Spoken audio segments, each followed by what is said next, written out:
Today, guest month continues. We have a very special guest with us today, former Rare artist, Kevin Bayliss. Wow.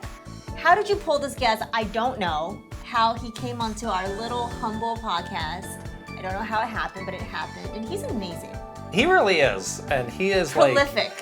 Coming up as who are the people who are creating these incredible games that you're playing and loving? It's like, I didn't know who Kevin Bayliss was back in the 90s when I was playing all of these games. Now it's so cool now that all of the people behind the scenes kind of emerge and can tell their stories. Absolutely. And I kind of came to know him because he's just become very prolific on social media of kind of like us, just like sharing his story, sharing his behind the scenes And he's kept a work. lot of his collection of all his old sketches, which is just fascinating to look at. So a little while ago, I just started to see this stuff. It just started to show up. It's like, oh my gosh, this is the guy. We need him. Who did all of this stuff. We have to get him. We have to get him. This has been something that's been so fun this year. Is we had Grant Kirkhope on earlier. We're having Kevin now. Yep. Who knows? Your who white we're gonna whale. Find next. Your white whale, David Wise. Who knows? Your Moby Dick. David Wise, call us, please. Maybe Kevin and Grant can collectively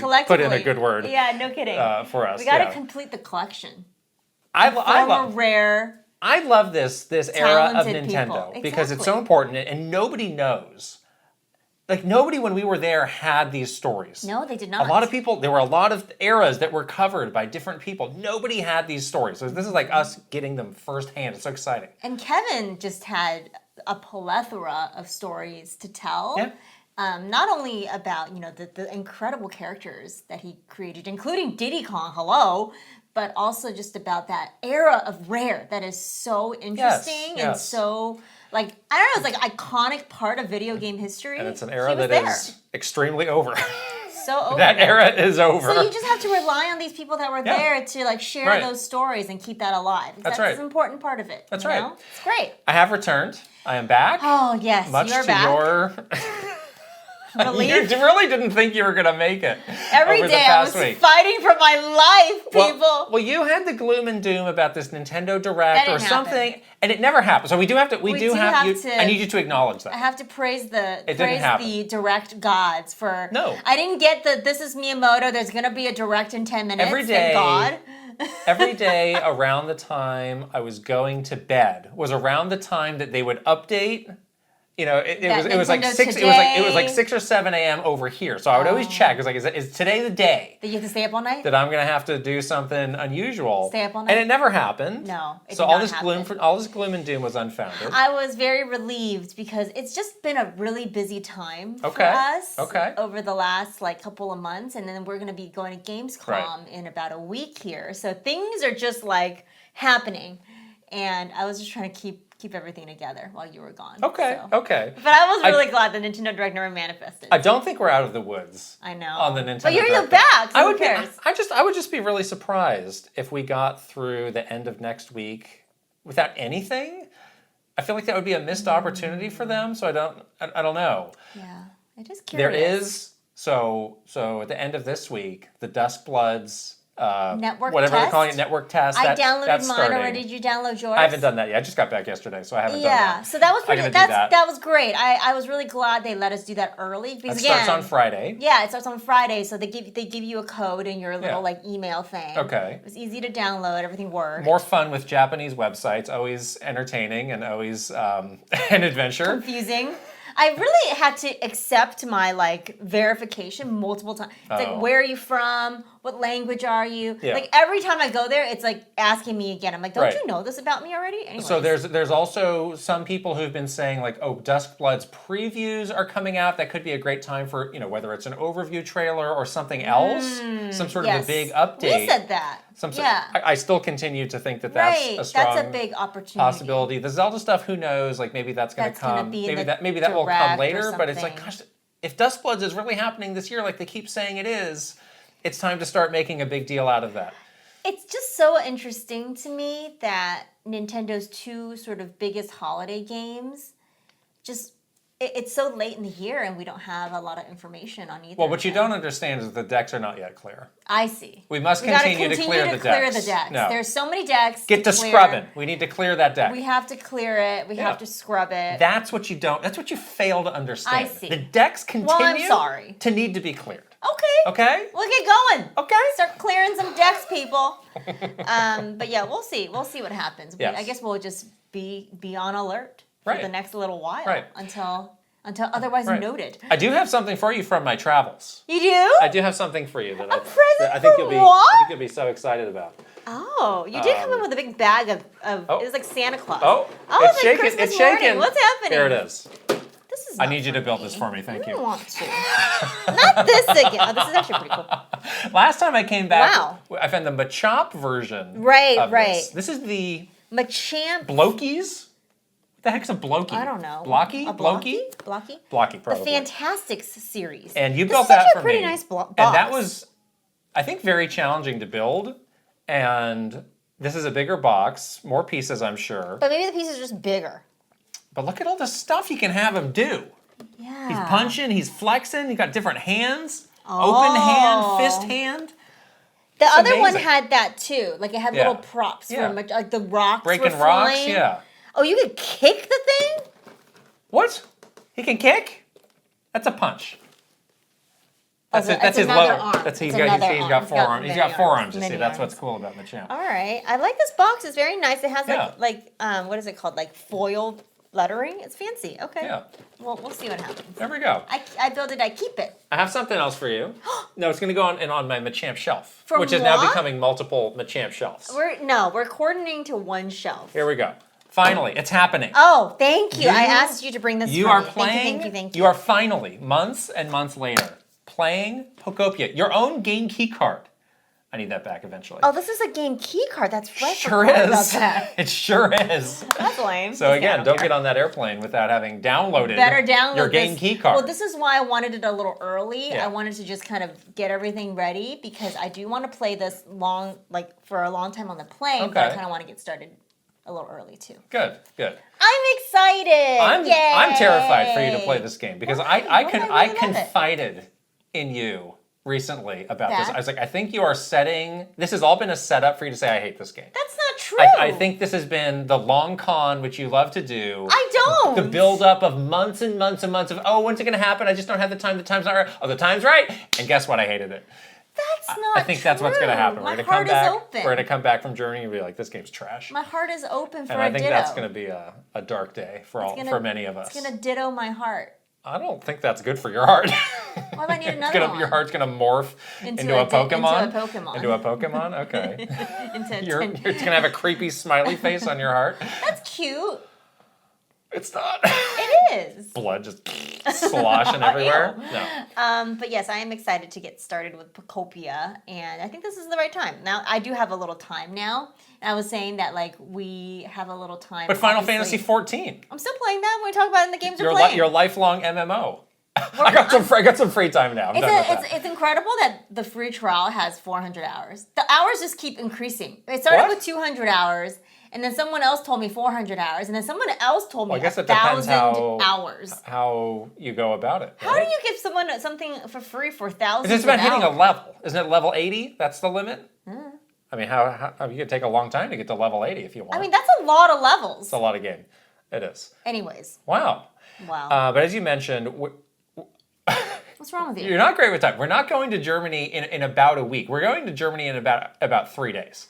Is when we're going to Germany. We're leaving on Sunday. We're leaving over the weekend. Yeah, we're leaving on Sunday. And we're going to be there for Gamescom, which should be great. Yay! I'm so excited. I love Gamescom. Which means it's going to be a lot of videos coming next week. We're going to have a vlog coming of our overall experience. But I also want to do kind of what we did last year, which worked out really well, was just kind of as quickly as we play these games. Playing the games in the moment and sharing what we think. Getting some impressions out there. So we have a really cool schedule lined up. Oh yeah.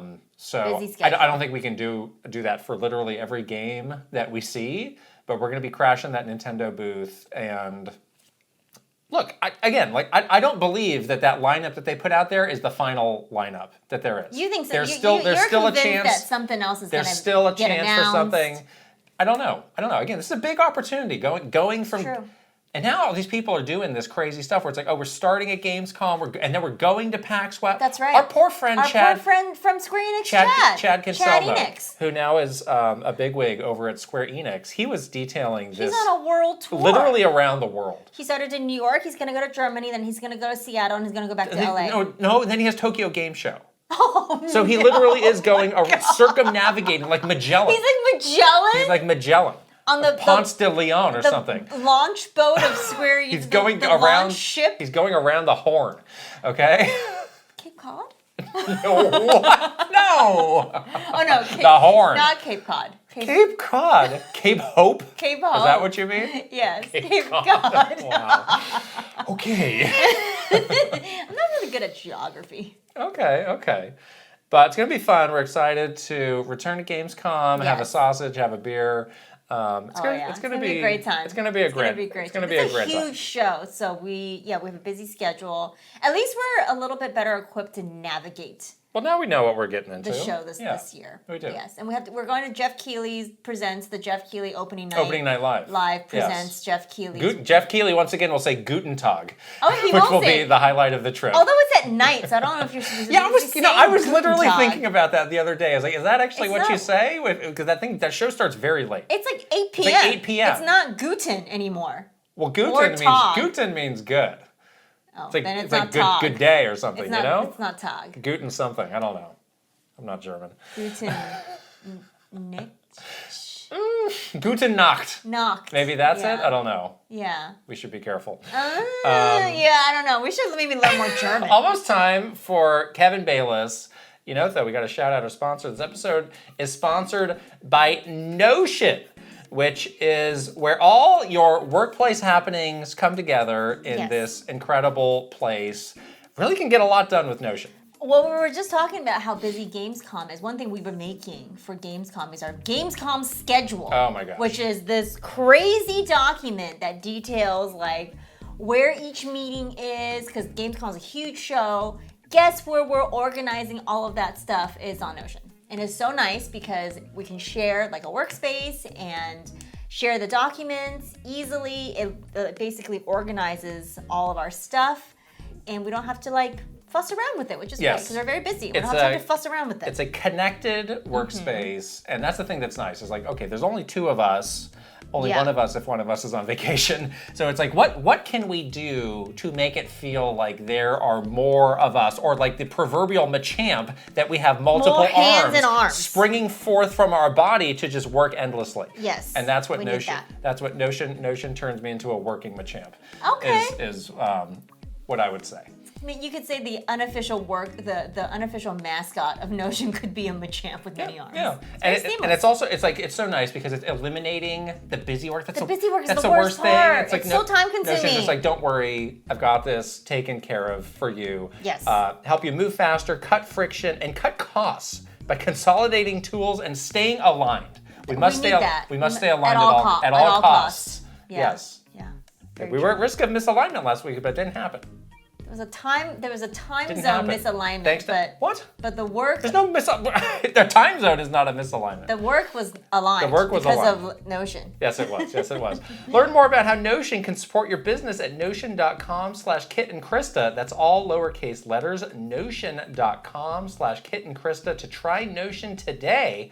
And when you use our link, you're supporting our show. I'll put the link right over here over the QR code for you to scan, and also in the description below. All right, here's Kevin. Well, we are so honored to have a legendary guest with us today, the one and only Kevin Bayliss. Welcome. Oh my goodness, thank you so much for being on the show.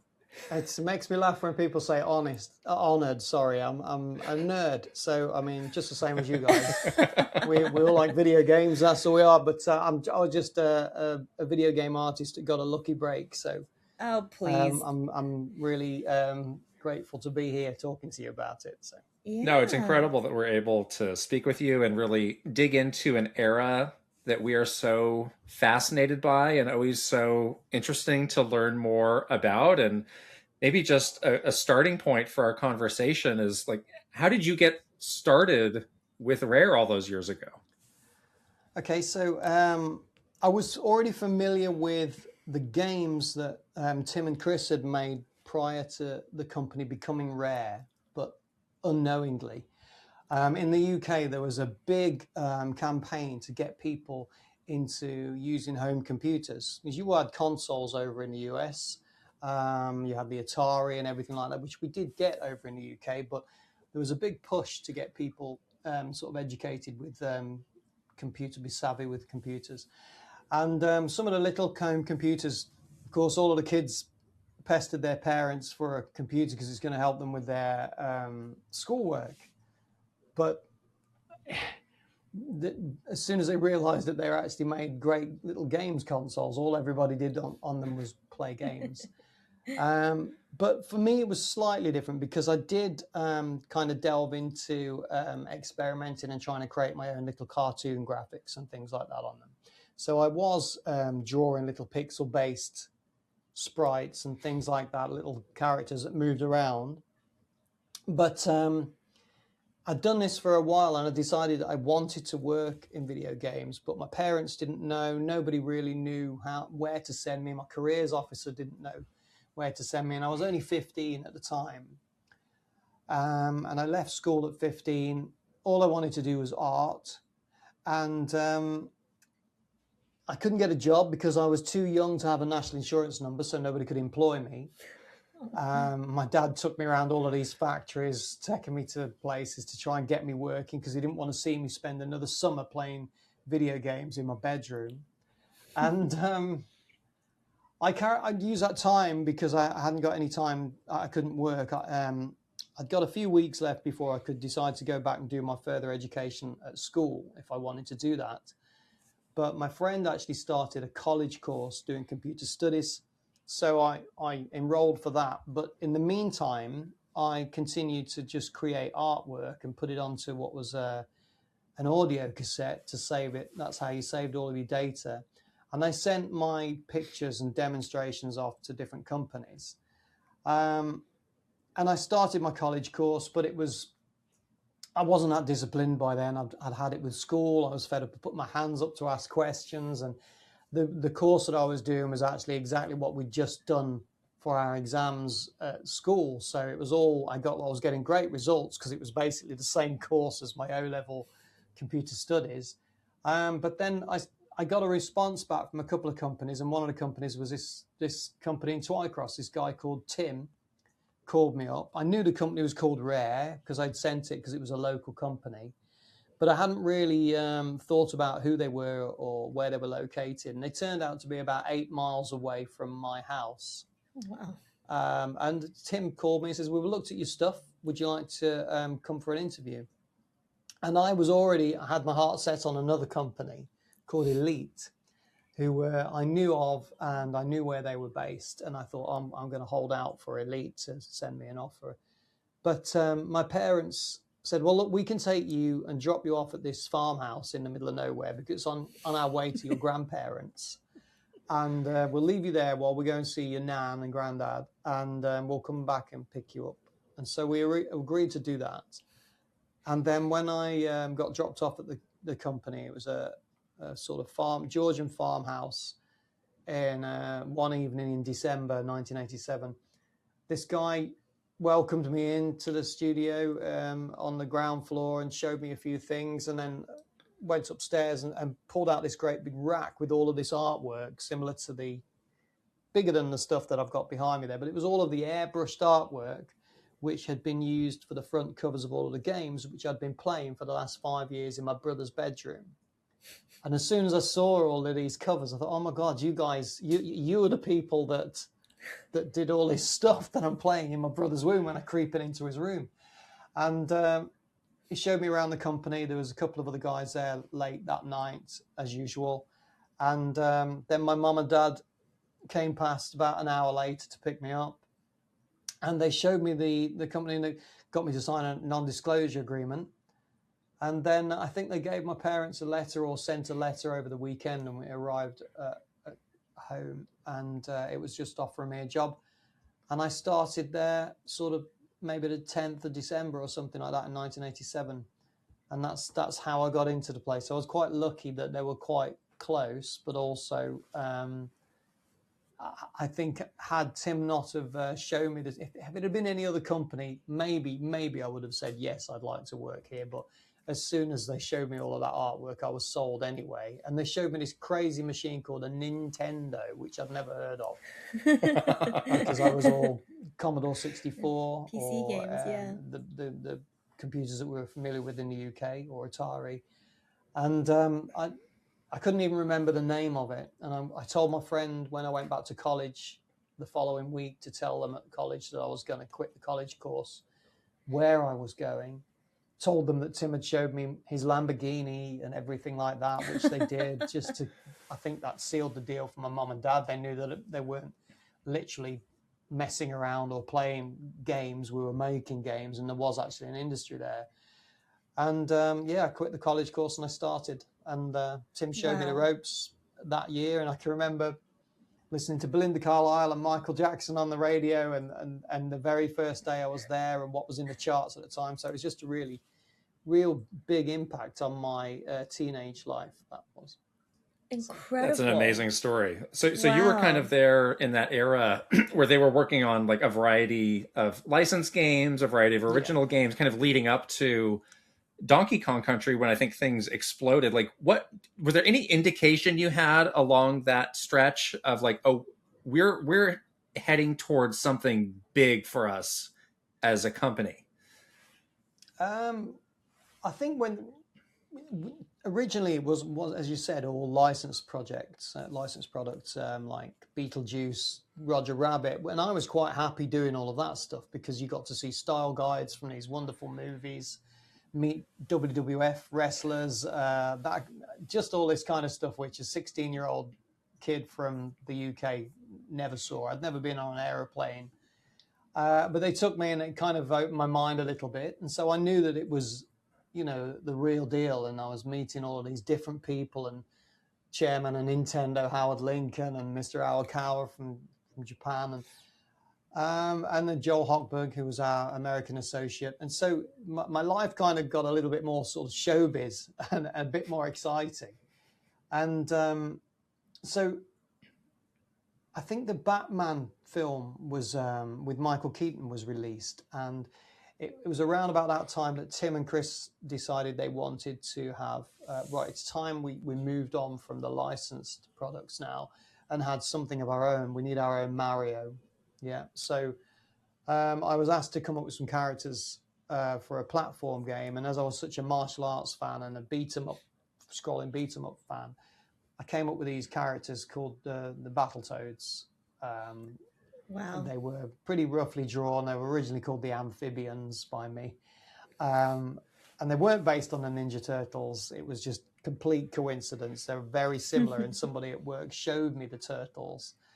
And that's why we decided, well, we need to change these then and make their fists morph into weapons and that kind of stuff. So we took a different direction with those. And that, I think, the moment that I knew that the company was going places, we went to a trip to Hollywood while we were over at, we were in Los Angeles at some show, and we had a meeting with DIC, who were going to make a cartoon based on the characters that I'd come up with.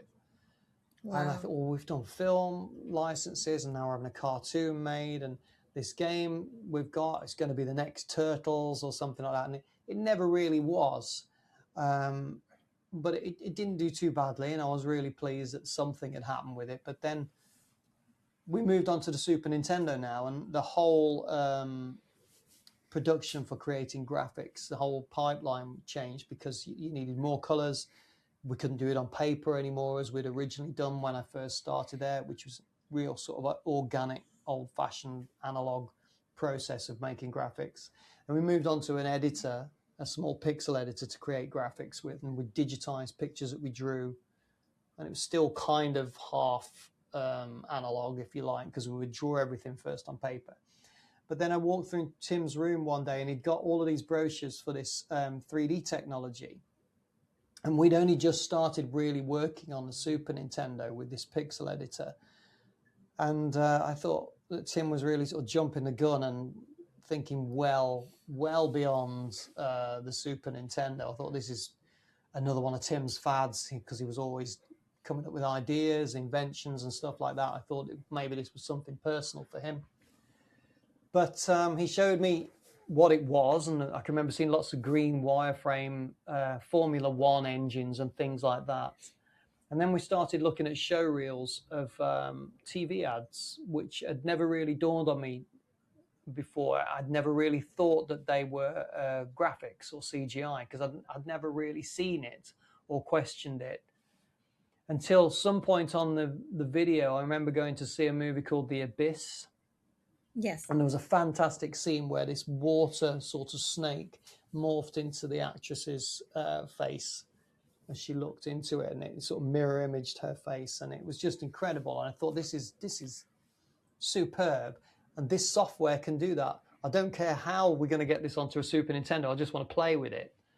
So we bought a machine. The machine was really expensive. It was something like 60,000, 70,000 pounds back then.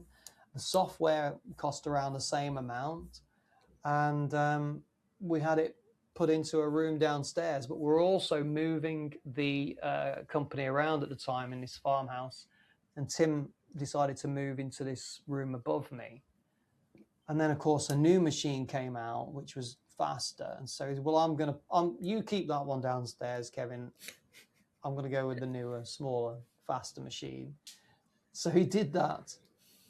And I thought this was a fantastic opportunity for me to start playing around with making graphics. And I think the first experiment I did with it was actually the ship on Battletoads arcade. When you're flying along, there's a shoot 'em up level, and there's a ship that sort of rocks backwards and forwards. And at the very end of the game, there's some large sort of steel cast iron, maybe balls that roll towards the screen, and there's sprites which enlarge. But they were rendered in Maya. Well, Power Animator was the name of the software back then. And so we knew then that we'd got something that we could use and create graphics for games with. And after doing that, I just thought, well, everything's going to have to look monochromatic. There'll be lots of 15 shades of grey or whatever, as the Battletoads graphics were. But then I did a test, and I really wanted to make a fighting game. So I started building all these chrome fighting characters, because I thought, well, the chrome, it'll just be black and grey and white. And I started moving this character around. And I rendered out 16 or so frames of the character doing this. And then we got somebody in software started looking at it to remove the alpha, all of the black, so it was kind of on a transparent background, and then also to reduce it into a small amount of colours. And as a rough test, we had this character sort of doing this. And well, that's a sprite. That's same as my Battletoads, and we know it worked in Battletoads, so we could put that on a background now. So Tim looked at this and he said, well, I'll go and make a background. And he started making a boxing gym. And then by then I'd had a little bit more time with the software, so I'd learned to model with things a little bit better. I still wasn't great, but I was able to model a boxing character.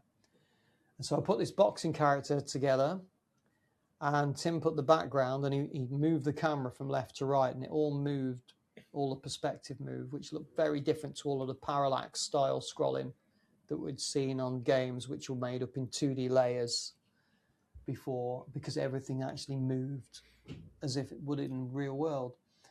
And so I did the character, and I then started making another character, and we squared two characters off, and it just looked fantastic. It didn't look like anything that we'd seen. It looked solid.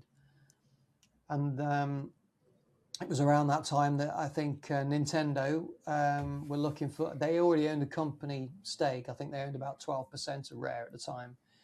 They were looking to see what we were up to with this new hardware and new software, because we'd been spending money and they owned a share in the company, so they wanted to know what we were up to next. And also the game Aladdin was released on the Sega Mega Drive, which looked amazing, and it was all animated by experienced Disney animators. So Nintendo wanted something really to compete with that, because it really did sell the Mega Drive as a game. You know, it was a great looking game, and I think it was worrying Nintendo a little bit. So they looked at this demo. We prepared a demo for them, put some pop music, some dance music in the background. And then they came over for a meeting. I continued to work on my fighting game, And then after the meeting, Tim came into the office and just said that they loved it. I think they're going to want to do something possibly with, and I'm sure he mentioned Donkey Kong that night. He says, we're going to take them out for a meal now, but you go home, do whatever you want to do now, and we'll get some information from them later in the week. And the next day I had a wad of faxes, which I've actually still got here, which I can't do anything with, but I can't sell them. I can't broadcast them or anything because it's like Nintendo. Museum item now. Yeah, gotta keep it. So I don't really know what to do with that, but it's there, and it's got all of the feedback from Nintendo to say, do this to Donkey Kong. We'd like to make Donkey Kong more modern now because he hasn't seen the light of day for 10 years since the arcade. So I was given the task of building him, and to cut a long story short, I ignored most of the comments on the facts because I just wanted to get back onto my fighting game, and just plowed through making this model within a week after watching some videos on gorillas and going to the local zoo. And I built DK, and then wow, the game started to take shape then. So the assignment you were given from Nintendo and kind of the guardrails of this new Donkey Kong design, it sounds like it was not very detailed to begin with. Yeah, I think they knew that we could create a good game, a good platform game. They got a good relationship with us anyway. And we were still finding our feet with the software, and they really just wanted a test. And they were always going to work alongside us with the design of the game. How much they did, I couldn't say, because as soon as I finished making Donkey Kong and Diddy, I stepped back onto Killer Instinct. But as soon as I'd made the DK character, and we'd got a few software engineers to start working on the demo, which we took to CES. The team started to expand, and these lorries were arriving with silicon graphics machines and Alias Power Animator software. So when you buy software now, you get it on a USB stick or you download it or whatever. This was on many CDs in a long grey box like this, which you could barely lift because there was a set of manuals like this encyclopedia set or something like that. And so everybody had one of these, and I remember the excitement, pulling the shrink wrap off these boxes and then trying to install it, had somebody to help us install everything. And then you just locked yourself in your room and started playing with this software because everybody wanted to just make dinosaurs and Terminator. So they kind of left us to just create the graphics and the characters, and we made a portfolio with all of the different character designs. And I think Greg Mayles was the main sort of designer on there alongside Tim, who worked, I think, on and off with Nintendo discussing what the game was going to involve. So it wasn't totally all done in-house at Rare. I think Nintendo did have a say, and they'd sort of monitored the progress of everything. But for me, as soon as I'd created Diddy, who was supposed to be Donkey Kong Jr., but I'd changed him so much from the designs because I was trying to make use of the assets which made the Donkey Kong model. And then I put a cap on him and a T-shirt because he needed some kind of identity. When I made Donkey Kong, Nintendo asked if they could just put the tie on him that was visible on the faxes to give him some kind of trademark costume. So it's the tie. So I came up with something similar for the little guy based on a cereal by Kellogg's that I grew up watching on TV. The campaigns for that, the advertisements were, it was Kellogg's Cocoa Pops. I'm pretty sure you had an equivalent over there. There was a little monkey with a red cap and a T-shirt, and I just remembered that worked on that character, so I just put the same gear onto Diddy.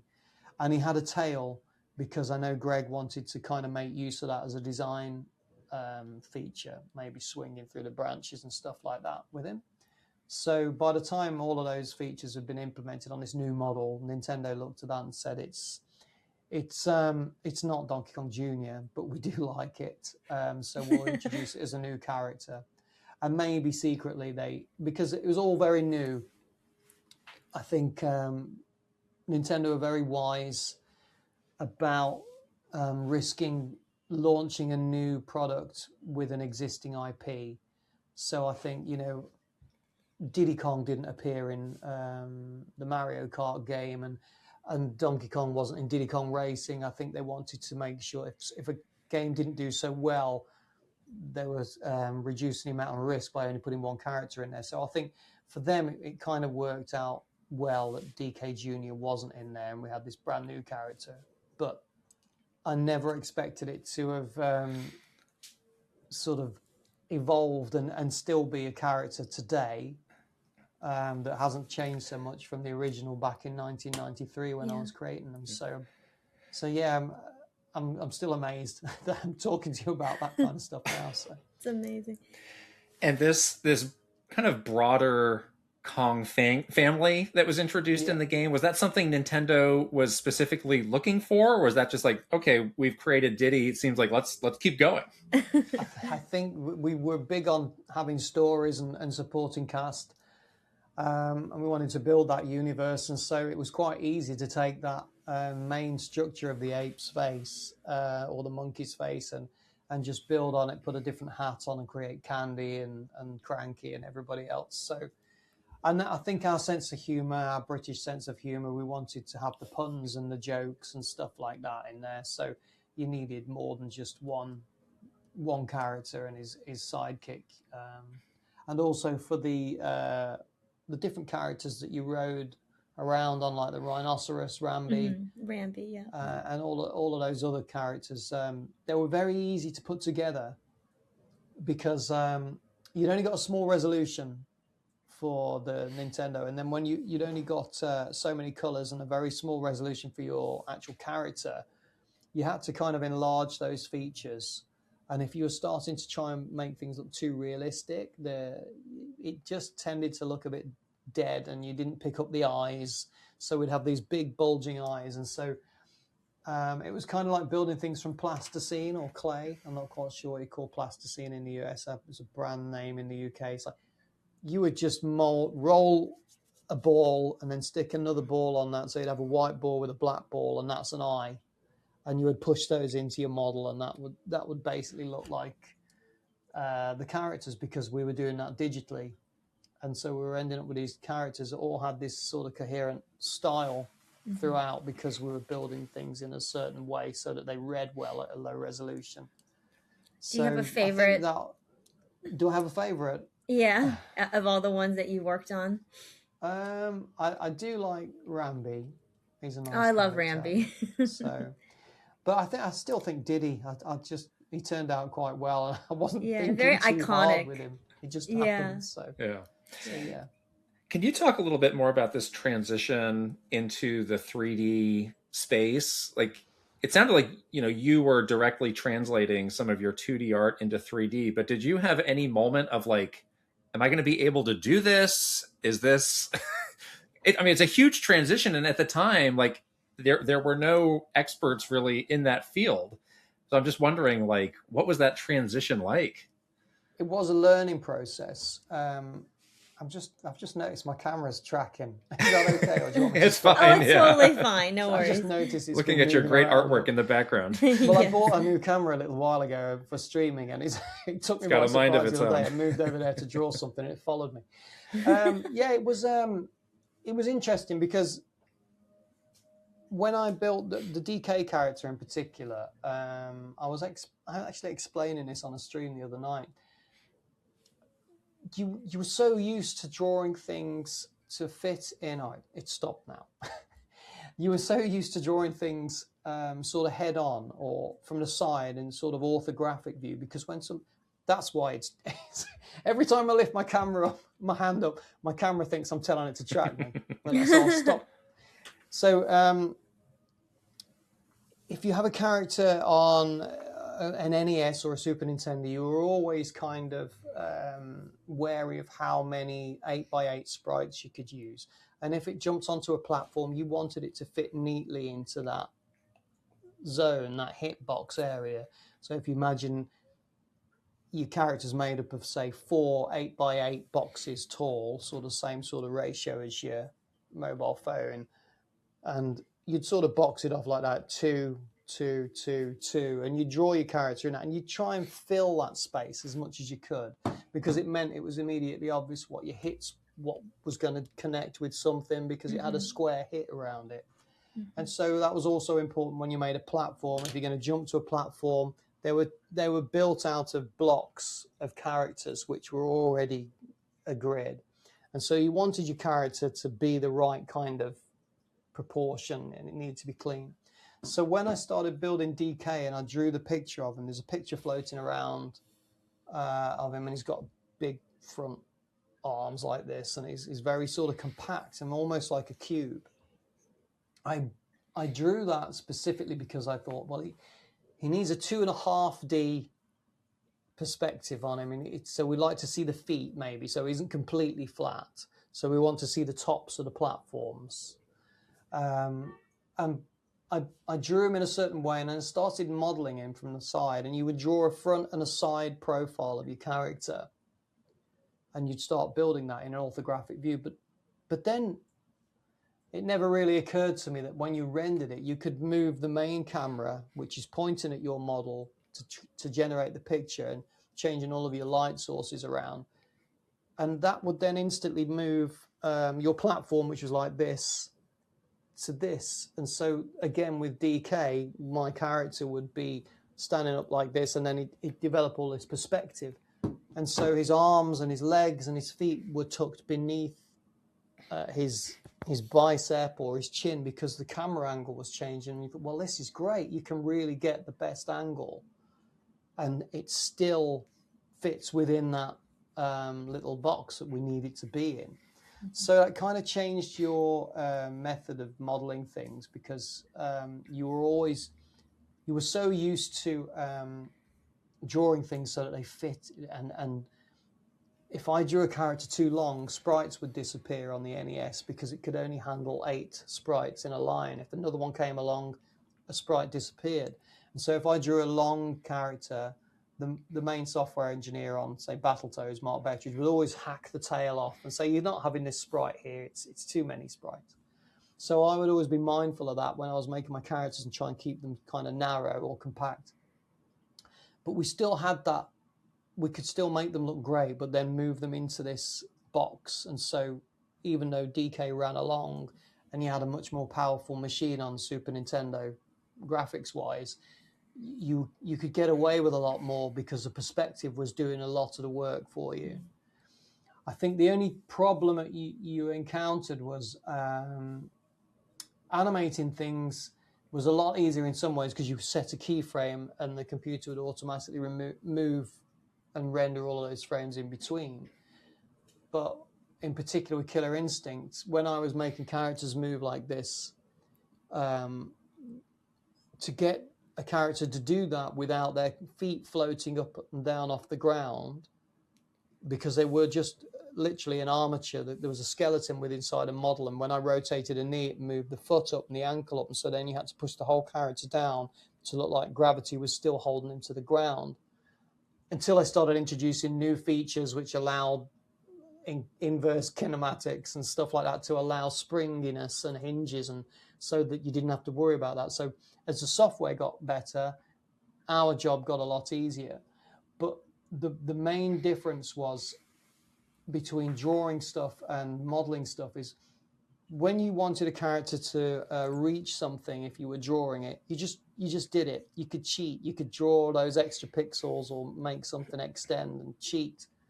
But if your model if the arms weren't long enough to, say, touch the knees, you can't make it touch the knees. So it made you think a lot differently about how you built your model. And so that meant you had to design your character a little bit more, with a bit more forethought than you did when you just used to draw it and then pixelate it as you went along. So sorry, that's a bit of a deep, boring technical. No, that's fascinating. It's incredibly fascinating. Yeah. Speaking of Donkey Kong, when we put out a call to our community for questions, we got so many questions about Diddy Kong racing. And I have a question here from Gartooth, who is like a top 1% worldwide Donkey Kong fan. The question is, one of my favorite games you worked on was Diddy Kong Racing with all these amazing characters in it. Something I think is really cool about it is how the cast of characters in it are featured from across Rare's games like Diddy Kong, Banjo, and Conker. Others like Tip Tup and Tricky would also make appearances in future games.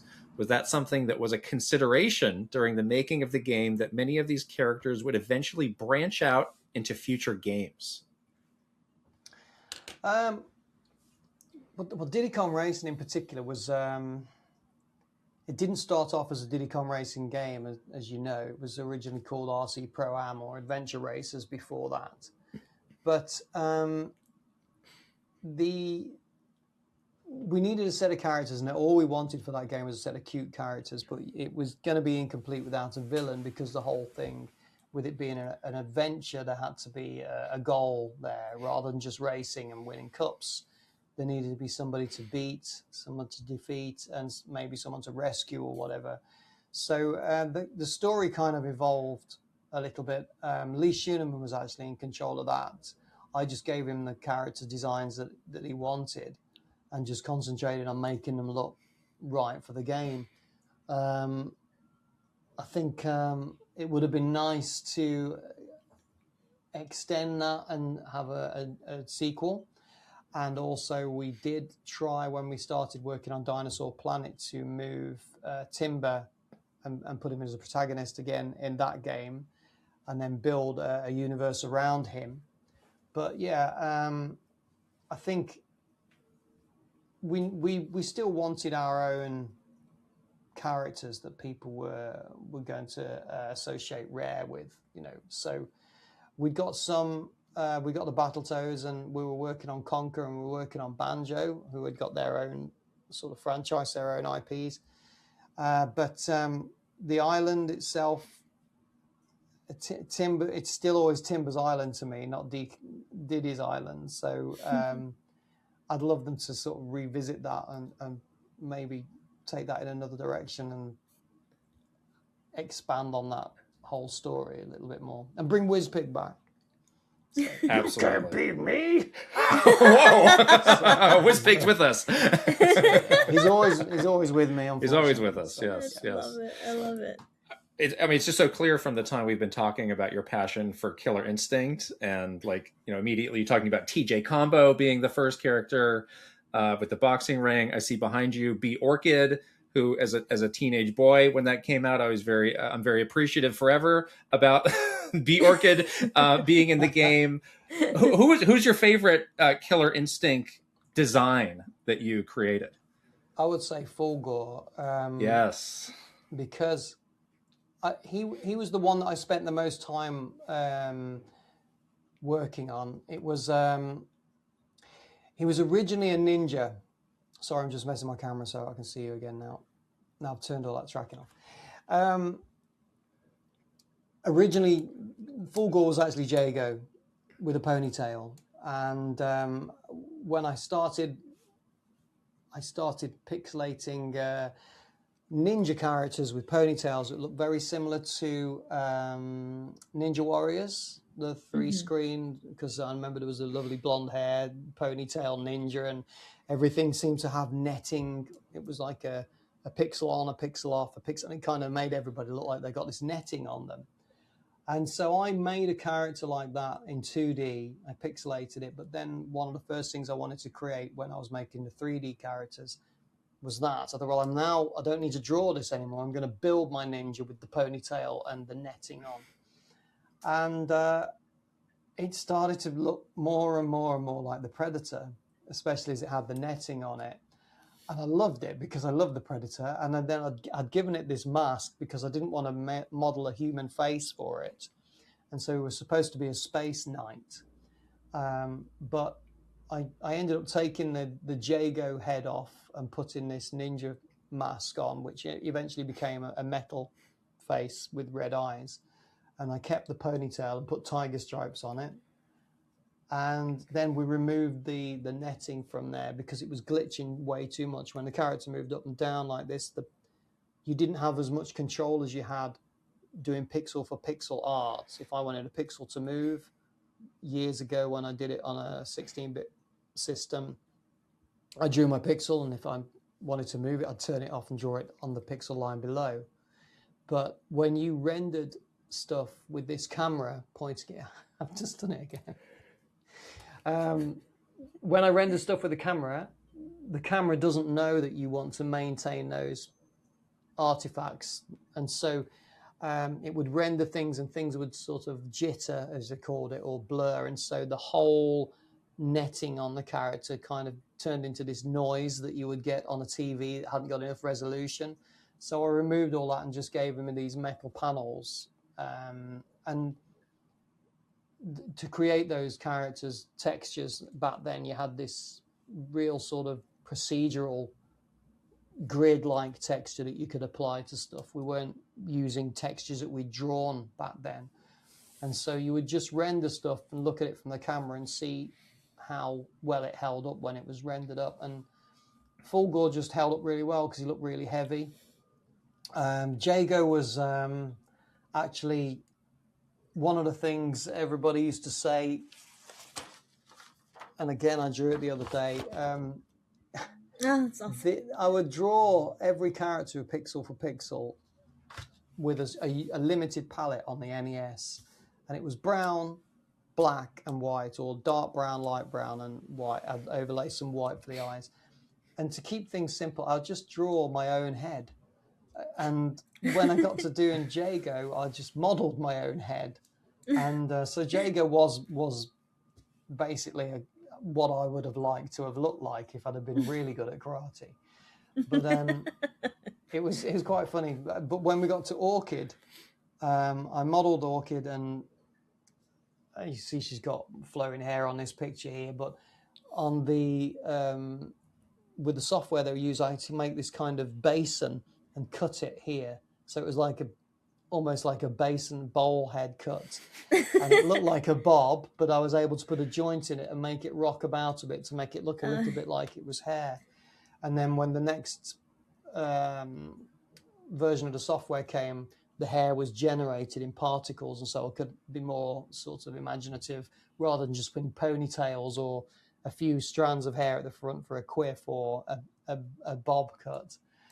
But the exciting thing for the game was the motion capture, because, as I mentioned, the controlling a character was very difficult before they started to add features which allowed us to move joints without the whole body moving around, called the inverse kinematics. But we were approached by a company that was experimenting with motion capture, and they sent us this what was called a flock of birds, this piece of hardware. It went on the wall. It was a huge PC and a piece of hardware, and we made our own sort of suit to go with it. If you have the TV show Gladiators over there, we have it over here too. And years ago, I remember all of the contestants from the public wore these pads on their elbows and their head to protect them while they were engaging with the gladiators. So we bought a stack of those, and this hardware had all of these cables running from it, and there was one cable for every joint. It was like a mass of spaghetti, and at the end of each cable was smaller than this, but there was a small device, so the cable went to the end, and when it had a sensor within that for X, Y, and Z, and when that rotated and it was on my wrist, it recorded the data for my wrist, and when it was on my elbow, it recorded. So we attached these to all of these pads, and the cables were running through them, and there was one for your chest, which would rotate your chest, one on your head here, one on your shoulder, one on your elbow. And so when you rotated them, providing the suit didn't slip and it suddenly made it look like your arm was dislocated, when you rotated, those moves were translated onto the wireframe model. So I'd got TJ Combo doing this, and I think for my first example, Simon Farmer, our production manager, he got into the suit and did this, and I was just blown away. We just looked at it, saw this wireframe character doing this, and it was impeccable. The motion was you could tell it was Simon, and you could tell it was me when we both got into the suit. And this presented a problem when I was creating Orchid, because I did the motion capture for Orchid, and I was just stomped around like a guy, and she didn't look that feminine. So eventually I tried actually walking around in stiletto heels with the motion capture. And it actually did work, because it changed the way that you walk. It does. Wow. So it's hard being a woman. Yeah. It wasn't fun. I couldn't kick it or anything like that. And it didn't matter when you did a kick, because you didn't pick up any feminine sort of motion. It was just still myself kicking. And by the time I'd stripped out frames, you could tell it was just a martial arts kick. But I think for the sequences, for when Orchid was saying she'd won or whatever, or when she had a victory, actually the suit also fitted Louise Stamper, Tim Stamper's sister. So she was able to put that on and just do a few moves then, and it looked a lot better than me stomping around sort of like this. It's amazing how many technologies that you all were just at the cutting edge of. Like that's an amazing thing to think back. Like all this was just happening at that time. We had to really sort of improvise and experiment, because I was trying to come up with ways to model things faster, because the software, the machines were so advanced, but if you started throwing more and more data at it and more detail, the machine would rotate really fast. And so what you were trying to model, I really want to put a proper belt buckle on this guy, but it's already doing this every time I move. So it made it kind of difficult to manage. And when you animated stuff, your model, you may have seen some videos floating around where Pixar was showing you old footage of Toy Story or Jurassic Park, and you'll notice that the characters are cut up into sections. They don't look like an organic character. So you only really want the joints and the volume of the shape moving around. The organic kind of joint, the piece that flexes like a muscle or any joint, unless it's a ball joint, was generated afterwards. So that kind of stuff took extra time to process. So you couldn't actually see your work until the next day when you'd set it to render overnight. You just saw this egg box version moving around. So it was kind of difficult to work with. But I'm amazed we got out of it what we got out of it at the time. When I look at and compare it to what tools you've got today to do the same job. Yeah. It's cool that everything was in-house too. Like you just, made the investment, I guess, to buy the stuff and and then gave everybody, and like, it just seems like the team was so passionate about experimentation and just like excited about new technology and wanting to embrace it. It was an exciting time. We couldn't wait for that next version of the software or the next piece feel of it, yeah. It's great, so. It's amazing. But we asked the same question. Tim was always very forward thinking with tech and stuff anyway. If there was any way that we could avoid using somebody else's, say, physics engine or anything like that, we wanted everything to be in-house. And I can remember it went so far as me trying to get somebody's face digitized, and I had a slide prepared with a very high resolution red grid on it, and I projected that slide onto Simon's face, took a picture of the grid on his face, and then I put that into the software, and then I traced the lines of the grid. And so it was fun that we had the luxury of being able to do that kind of thing rather than working to a tight deadline or having a limited budget, because we're already in a pretty good position. So that's great. We asked the same question to Grant Kirkhope when we had him on the podcast earlier this year, and I just love to hear your thoughts of like, what do you think made this era of Rare so special, where it was hit after hit after hit, working with these new technologies? How did this happen? The company kind of transformed after the Donkey Kong era, because up until that point we'd all worked in this main building in the Georgian farmhouse, and you may be coupled with one other guy on software or graphics. I was so often working on 2 or 3 teams at once on the Nintendo. I was working on Nightmare on Elm Street at the same time as I was maybe working on a wrestling game, or I was doing a few different things. But we hadn't really got a design team then, and so I think a lot of the games were a little bit meh at that time. They were okay. There was always the golden game like Battletoads or Snake Rattle and Roll, but a lot of those licensed products that we did were just something to sort of pay a tribute to the film, and they weren't necessarily great games because you were trying to shoehorn film script and stuff like that into a game design, which doesn't always work. But as soon as we started getting proper designers in, and the games were feeling more fun to play while you were making them, and you were spending more time playing them than continuing to create them, that's when we knew things had changed. And when we then added the 3D rendering, and we started building different barns and different blocks for development, it felt a lot more like we were playing with power. And we'd got the largest collection of SGI equipment outside of Boeing, I think, in the UK. And we had the Ministry of Defence call us up to ask us what we were doing with all this stuff.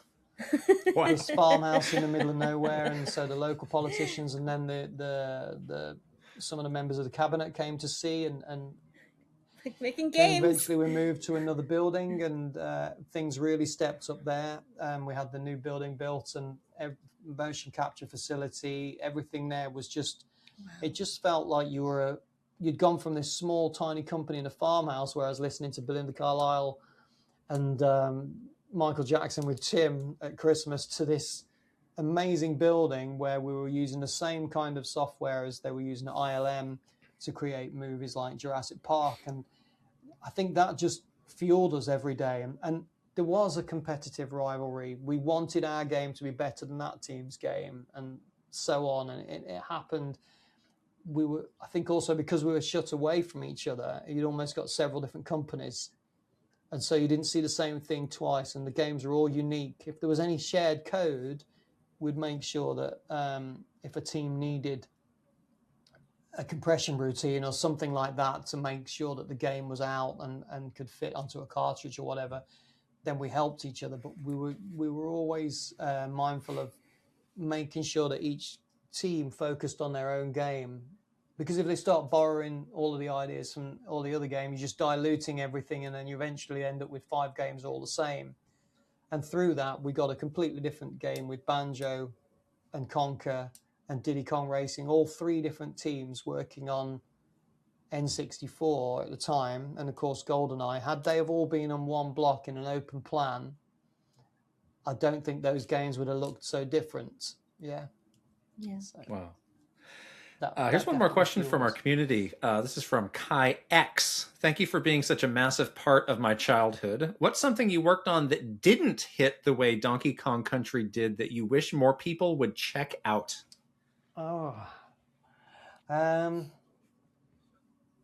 There's a lot of very early games that I worked on for the NES that got shelved or canned, as we called it, because they missed the boat. They were too late in development.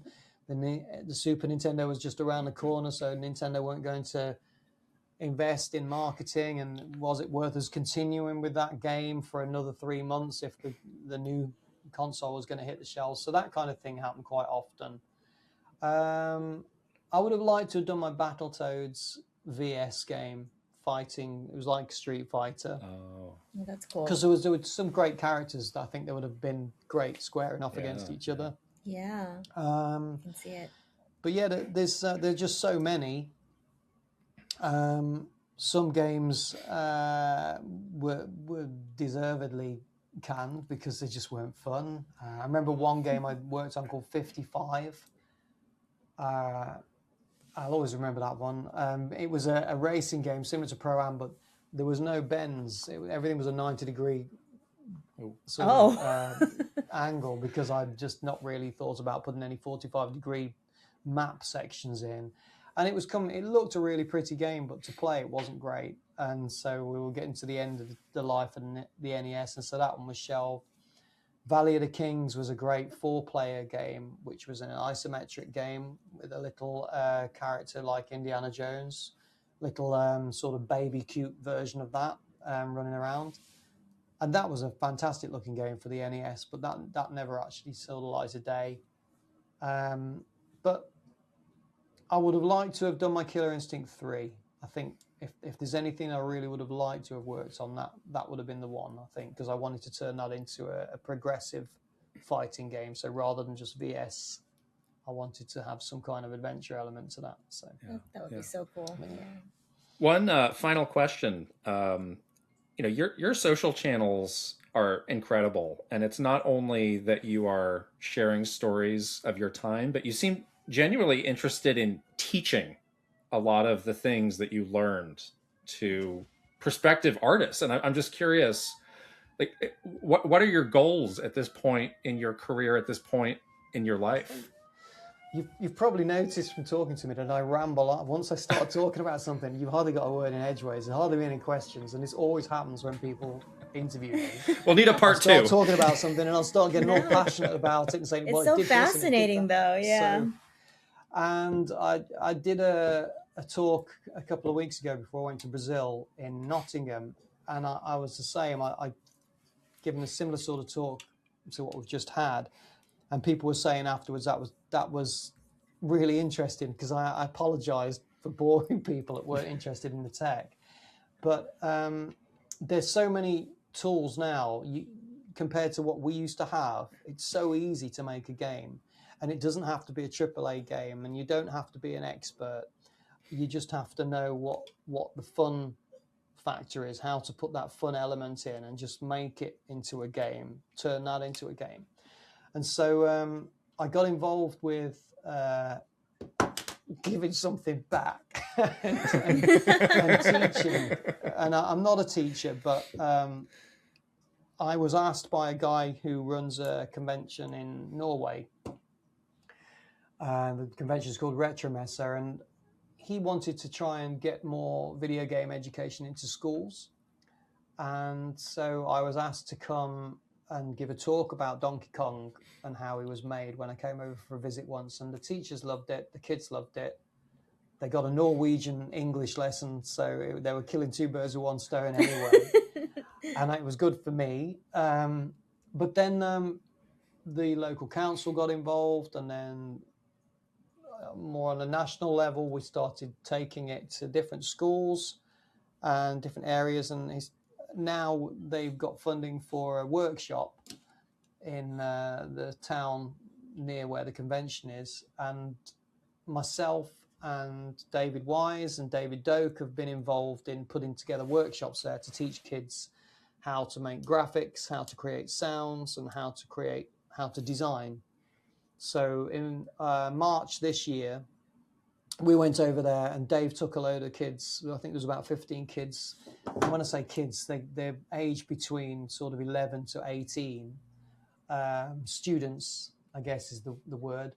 Dave would take his group out, go and throw snowballs at a microphone and make sound effects and record sounds of voices. I got kids to draw characters, and the little beads that you can get that you iron and they kind of come out like pixels. Mm-hmm. They design their characters that way, and then I was able to put them into some software. Or on another workshop, I got them to model stuff in plasticine, and then I used a 3D scanner and brought it into the 3D software. And meanwhile, David Doak took a group of the kids that wanted to make the game and be mean and make really tough levels into another room with a load of PCs and taught them how to design and do a bit of coding. And these are all people who had no experience, 3 days.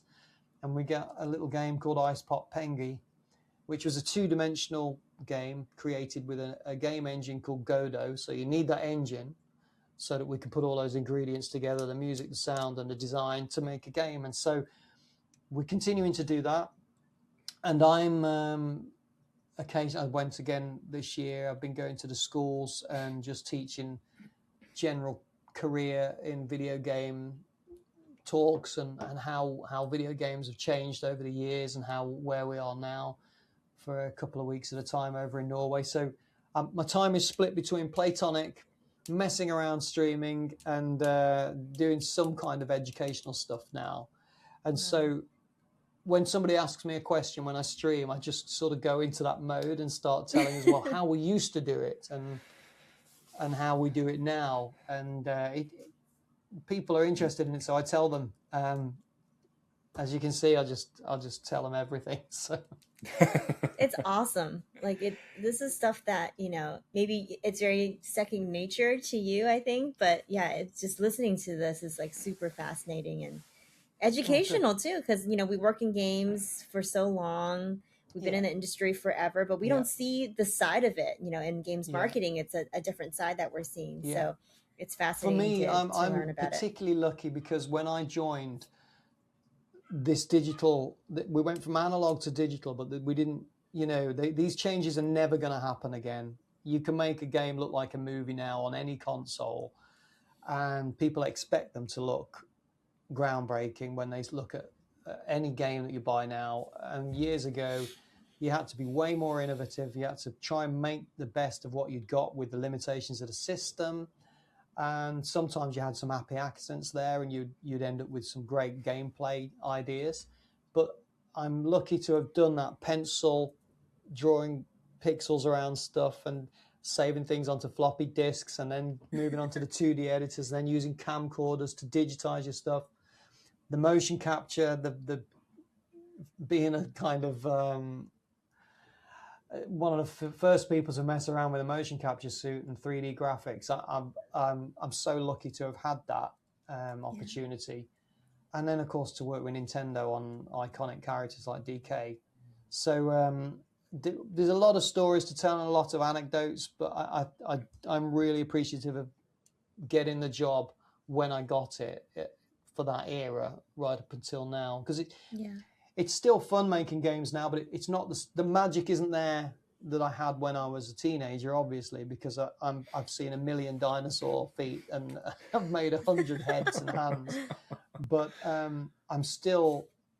don't play games anymore, but I still love creating the graphics, whether it's 2D painting or making 3D models. So I'll always be interested in that. And one of the things I try and teach people when I'm doing the talks is that it's great to learn how to do all of these different disciplines, whether it's coding, sound. It doesn't necessarily mean you're going to end up in a video game company or make the next best game, but you can take that 3D knowledge and take it onto architecture or engineering or anything. So they're all really useful traits to learn, So I always try and break down the company, show them how a video game company is made. And I point at all the kids and I'll say, if you can play a musical instrument, you're already on your way to becoming a video game composer like Grant Kirkhope or, just do it. And the main thing, I start off my talks with a load of really rubbish scribbles that I used to do when I was a kid, and not to worry about how good you are as an artist, because as you get older, you get better because you're doing it all the time. Yeah. But regardless of how good your ideas are, they're useless if they're in your head. You got to do something with them. You got to either tell somebody about them, write them down, draw them, or start building them. So I just encourage people to do it no matter how good they think or how bad they think they are. So, because they will get better. And if they don't, you'll find the right person to build that character for you. And that's how it works. So amazing. Life advice. Incredible. From Kevin Bayliss. Thank you so much. Wow, we should. This was absolutely incredible. I mean, I feel like we just scratched the surface, so we might have to invite you back and we can hang out with us some more. That was incredible. I'd love to.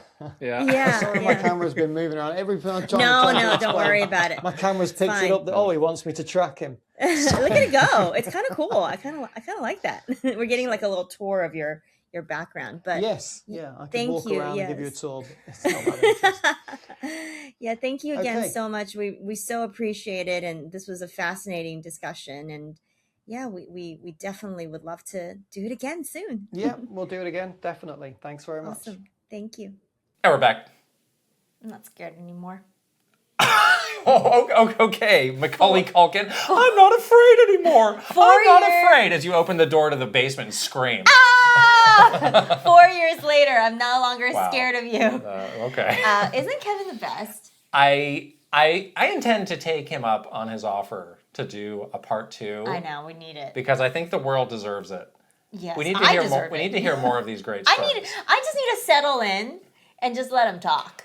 Well, that's the amazing thing about that interview. Entranced. Well, it's like, before we do an interview, it's like we come up with this list of all these things that we want to talk about. Yeah. And sometimes it's like, all right, now we have to ask a question about this. Now we have to ask a question about that. It's like, wait, no, just like let him go. It's like, wait, we asked him one question and he just knocked out half of the list. Yeah. I would just like to be in like a cozy pub with Kevin and just hang out in front of a cozy fire, and he can just tell me stories about Rare and about being an artist at Rare. That's a good word to use, because sometimes you see pictures of the Rare office or like the old Rare office, because they were kind of off in the countryside. They were talking about this converted barn or something. Yes, that they were all working out of. It's like, this is not the bustling streets of London. Right. This is like the cozy the English countryside. We throw a log on the fire and put the tea on. Yeah, kind of place. Give me a biscuit, give me a tea, and tell me some stories about Rare. Yeah. Isn't that nice? I'm excited about Isn't that cozy? Well, Interview Month continues to be a grand hit, and we have one more next week. Don't forget. Our old friend Pete talking about Nintendo Power, where he used to write. Wow. Making words, making pages. What a month it's been. In Nintendo Power. Yeah, what a month. Yes. All right, we got a lot of news, a lot of Kingdom Hearts. Things happen at D23. We are now your home for Kingdom Hearts news. Oh, boy. But first, we got another sponsor to shout out. This episode is sponsored by Cash App. Wow. And Cash App is not just a bank. These days, you want something that's going to do a lot for you. This is a financial services platform. Wow. So we talk about the things that Cash App can do for you. That list goes on and on and on, talking about earning interest on savings, giving you the security that you need, providing different kinds of debit cards, discounts, cards that you can customize. Yes. I always say it. You can make your card glow in the dark. That's what you want from your financial services platform. Nobody out there is doing it like Cash App. Cash App can do way more than you think to make your money work for you. If you direct deposit at least $300 in paychecks each month and use Cash App card for purchases, you can earn interest on your savings, no hidden fees, no minimum balance requirements. Also, you can hit your savings goals even faster by turning on roundups on your Cash App card. With roundups, every purchase you make using the card is rounded up to the nearest dollar, and that spare change is automatically put into your savings.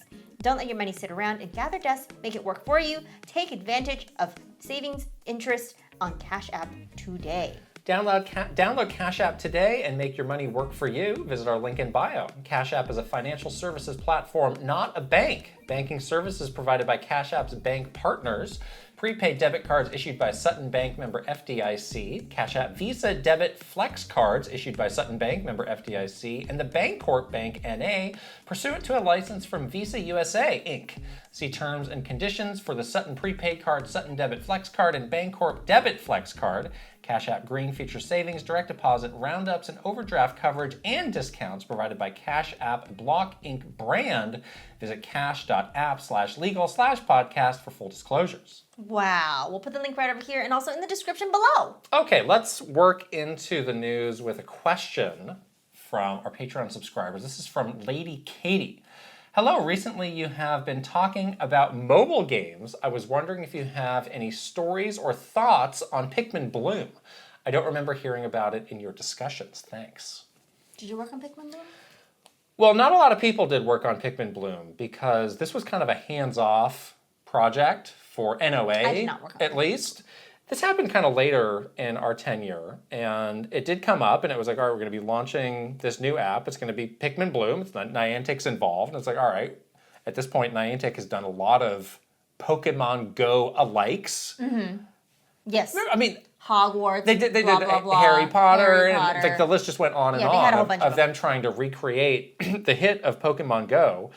And, we got kind of a big overview of what it was. But then they were like, and don't worry, like, they're going to be managing it directly, so it's going to be a little bit different from how NOA had been involved in mobile stuff before then. So I was like, all right, well, that's fine. It's going to be hands-off for us.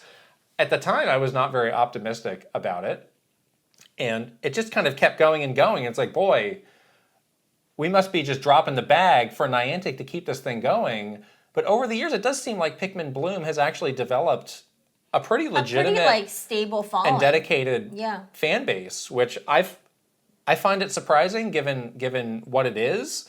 But that's great if it's true. There's a lot of Pikmin Bloom merch. Oh, like what? I see that all the time, like at the Nintendo store. Specifically for Pikmin Bloom? Yeah. Like what? There's like water bottles and shirts and bags and all sorts of Pikmin Bloom merch, which indicates to me that there's people that really like this game and play it regularly. You know who plays this game regularly is Sean. Really? Yes. What are his thoughts on this? He loves it. And he didn't really play Pokemon Go. Oh, but he's more of a Pikmin Bloom fan. Yeah. He likes Pikmin though, which is obviously part of it. But yeah, he's just very like, I don't know. Seems like it's very, very much in line with the habits of Pokemon Go players. Yeah, I mean, I tried it for about a week, and I was just honestly a little bored by it. Yeah. But yeah, they've continued to add to it and do stuff to it, so that's great. And if they don't have to drop the bag, then even better. But I was definitely suspicious of it for a while. Like, how's this thing continue to go while we're just shutting down like every other game we got? They have it still, right? It's still very active. Oh yeah. Okay. Yeah. It absolutely is. They regularly update it, I assume. Yeah. And it's a whole ecosystem of people playing and them supporting it. I continue to maintain that if you want to do a Pokemon Go they should do one for Splatoon. It's about covering the colors, covering the world in your ink. Yeah. Wouldn't that be cool? And then as you walk around, that's like you covering it. It's like an ongoing turf war kind of thing. That's a great idea. It's like, oh, I'm going to the Pokestop and now I'm inking this area. And there's some, push and pull of your turf compared to others. And then someone else can come and re-ink it their color. Exactly. You can do a clam blitz Wouldn't in real that be life. cool? I think that'd be very cool. That's a great idea. Maybe there's a way you can collect different weapons to make your ink area bigger and smaller, like special pulls and stuff. I agree. You can use to do that in Pokemon Go. I agree. That's a good idea. Yeah. They should do more things to make Splatoon bigger than just stuff in game. I think that's an opportunity for them for sure. All right, the news starts now. So Kingdom Hearts happened at the D23 event, which was happening over the last weekend. Mm-hmm. Seems to be a lot of news coming out of that event in general. You got. I did. You were like, oh, did you see the news coming out of D23? They're making a new Iron Man movie starring Timothy Chalamet. And I was like, this is awful. And again, I was over in Asia. I was a different time zone, and I was like, wait, did that get announced? I thought I saw the stuff, and I found it, and it was from one of these parody accounts. Oh man! And now you have become the thing that you used to make fun of. You used to make fun of, like, oh my God, people would see the Onion articles. And I never said that. And they would send the hot email and blah blah blah. And that's not real. And it happened to you. It did. I was like, oh my gosh, don't let that. This is awful. Oh no. So I'm glad it's not true. All right. That it is not Timothy. I mean, Timothy Chalamet being young Tony Stark. No, I don't like it. Maybe that's not the worst thing. That's not what they announced the X-Men. And they did all this Kingdom Hearts stuff. That's right. There was a lot of news out of D23. So there was initially a trailer, and then there was an extended trailer that got out featuring Coco as one of the big new worlds in the game. You've seen that, right? Yeah, it's a great movie. I've not seen. Do you think that's a good? I think it's awesome. Location for a game like Kingdom Hearts? I don't know much about Kingdom Hearts, but it's a great location. Okay. It's a cast of really interesting characters and a beautiful world and. Yeah, and I guess they also announced a new Coco movie coming out. Coco 2. Wow, the synergy. So through the roof. I think it's that kind of situation. Yeah. It's like they want it to be like a connected kind of thing. Yeah. They announced that the game is going to be coming late 2027, which I wrote down so it's going to be 2028. But then they doubled down on this. They came out, Tetsuya Nomura himself, who was at the event, said, I saw online some people say that the release date might still get pushed back. I just wanted to set the record straight. That is not happening. I don't care how much we crunch. And then we won't let it slip. And then there was another guy from the dev team who said, I can confidently say and promise that it will launch in 2027. Development is very smooth. It's not an 80 or 90% thing.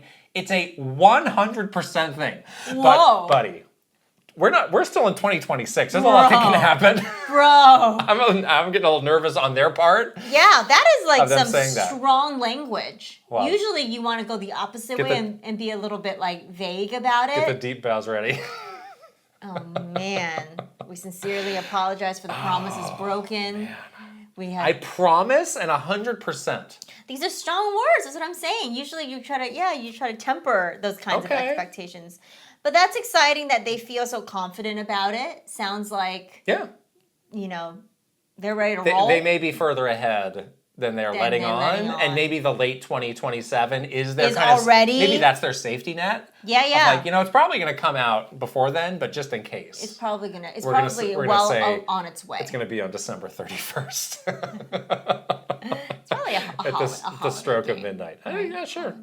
I mean, that's a great. I mean, wow, they've got Final Fantasy Revelation and Kingdom Hearts in the same year. Huge for them. Both on Switch too. Huge. Heck yeah. They also announced that there is a new animated series. This is very interesting. Kingdom Hearts, the series. It says it's coming soon. I don't know what that means in terms of timing. Yeah, yeah.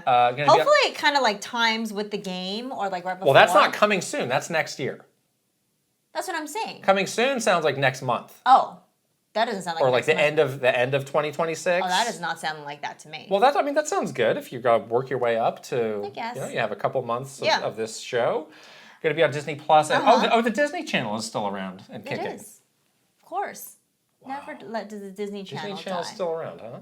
Never let it die. You seem very interested in this series. Well, I am because I'm wondering if this could be my way of catching up on the story. Do you think it can? Why are you laughing? I don't know. Isn't that what their goal? Is it recapping that story, or is it going to be a new story to go alongside? Because when you have a story that's already this convoluted, you know what you need is more of it. Couldn't they just recap it, or like? I mean, that seems to be. Or they can just like kind of simplify it so that more people can feel less intimidated. It's not about simplifying. It's about more. It's about overcomplicating. How do you know? How do you know that? Let's return to that because we have a Patreon poll about new people coming into the series that have some interesting thoughts on the state of the story. Yeah. And how easy or not it is for new players to get into. Exactly. I feel like their Square Enix's goal would be let's get as many new people on board as we can. Right. And to do that, then maybe they should knock it off with whatever they've been doing so far. Well, maybe that's what they're doing now. You don't know. Maybe that's the decision they've made by doing it. Maybe this is the even hand of Disney, responsible for your favorite movie, The Rise of Skywalker. They've done great work with my beloved Star Wars over the years. Oh, that series is dead in the water. As we mentioned, Tetsuya Nomura himself was there. He was there. He's apparently quite reclusive, so this is like a huge deal for him to actually be there in the flesh. Yeah. I gotta be honest. I kind of like felt a certain way seeing him like this because I was like, wait, Tetsuya Nomura was like the young up and coming guy, like the cool guy. He had the cool hair, he had the earrings, and he's like, oh, wow, Father Time comes for all of us. It does. He still looks good. I kind of felt a way seeing him. But returning. Many years have passed. Because I just remember him of all those photos from must have been from like the early 2000s. Yeah. Oh man. He looked like a rock star a little bit, huh? Right, he looks he looks good still, but definitely has, aged a bit. Right. Aging gracefully. It's okay. Still looks cool. He still has a cool outfit on. So let's take this question from Rhino15 about Kingdom Hearts. From a marketing perspective, what are your thoughts on Disney pushing Kingdom Hearts so hard recently? It's a shared franchise with Square Enix, but it seems like Square Enix has been doing most of the heavy lifting on the marketing front for decades. Now suddenly we have an anime series coming to Disney Plus and multiple trailers at their in-house D23 Fan Expo. What do you think went on behind the scenes to make Disney decide to put their mighty marketing machine behind it, and do you think it will last? Well, I think it's a different state now in terms of entertainment, and video games is so much more a part of that overall like entertainment space. And Disney's not blind to all the money the Mario movie made and like all the things that the the money and like the money you can make with video game IP. I don't think Disney's blind to that, and also they need money. So I think that they're much more incentivized now that, you know, video games seems to be this like bigger piece of the entertainment pie for people. So now it's like, well, yeah, we're gonna take this more seriously and do what we can on our side to make sure that we're getting the most out of it. So there's a new like leadership regime at Disney now that Bob Iger has once again retired. Maybe he'll be back, I don't know. The new guy, Josh D'Amaro, I think that's his name. Yeah. And he's kind of got his new guard involved. And I've always felt like, it's never felt like over the last couple years of that older leadership group, it's like, I don't feel like they had much of a gaming strategy necessarily.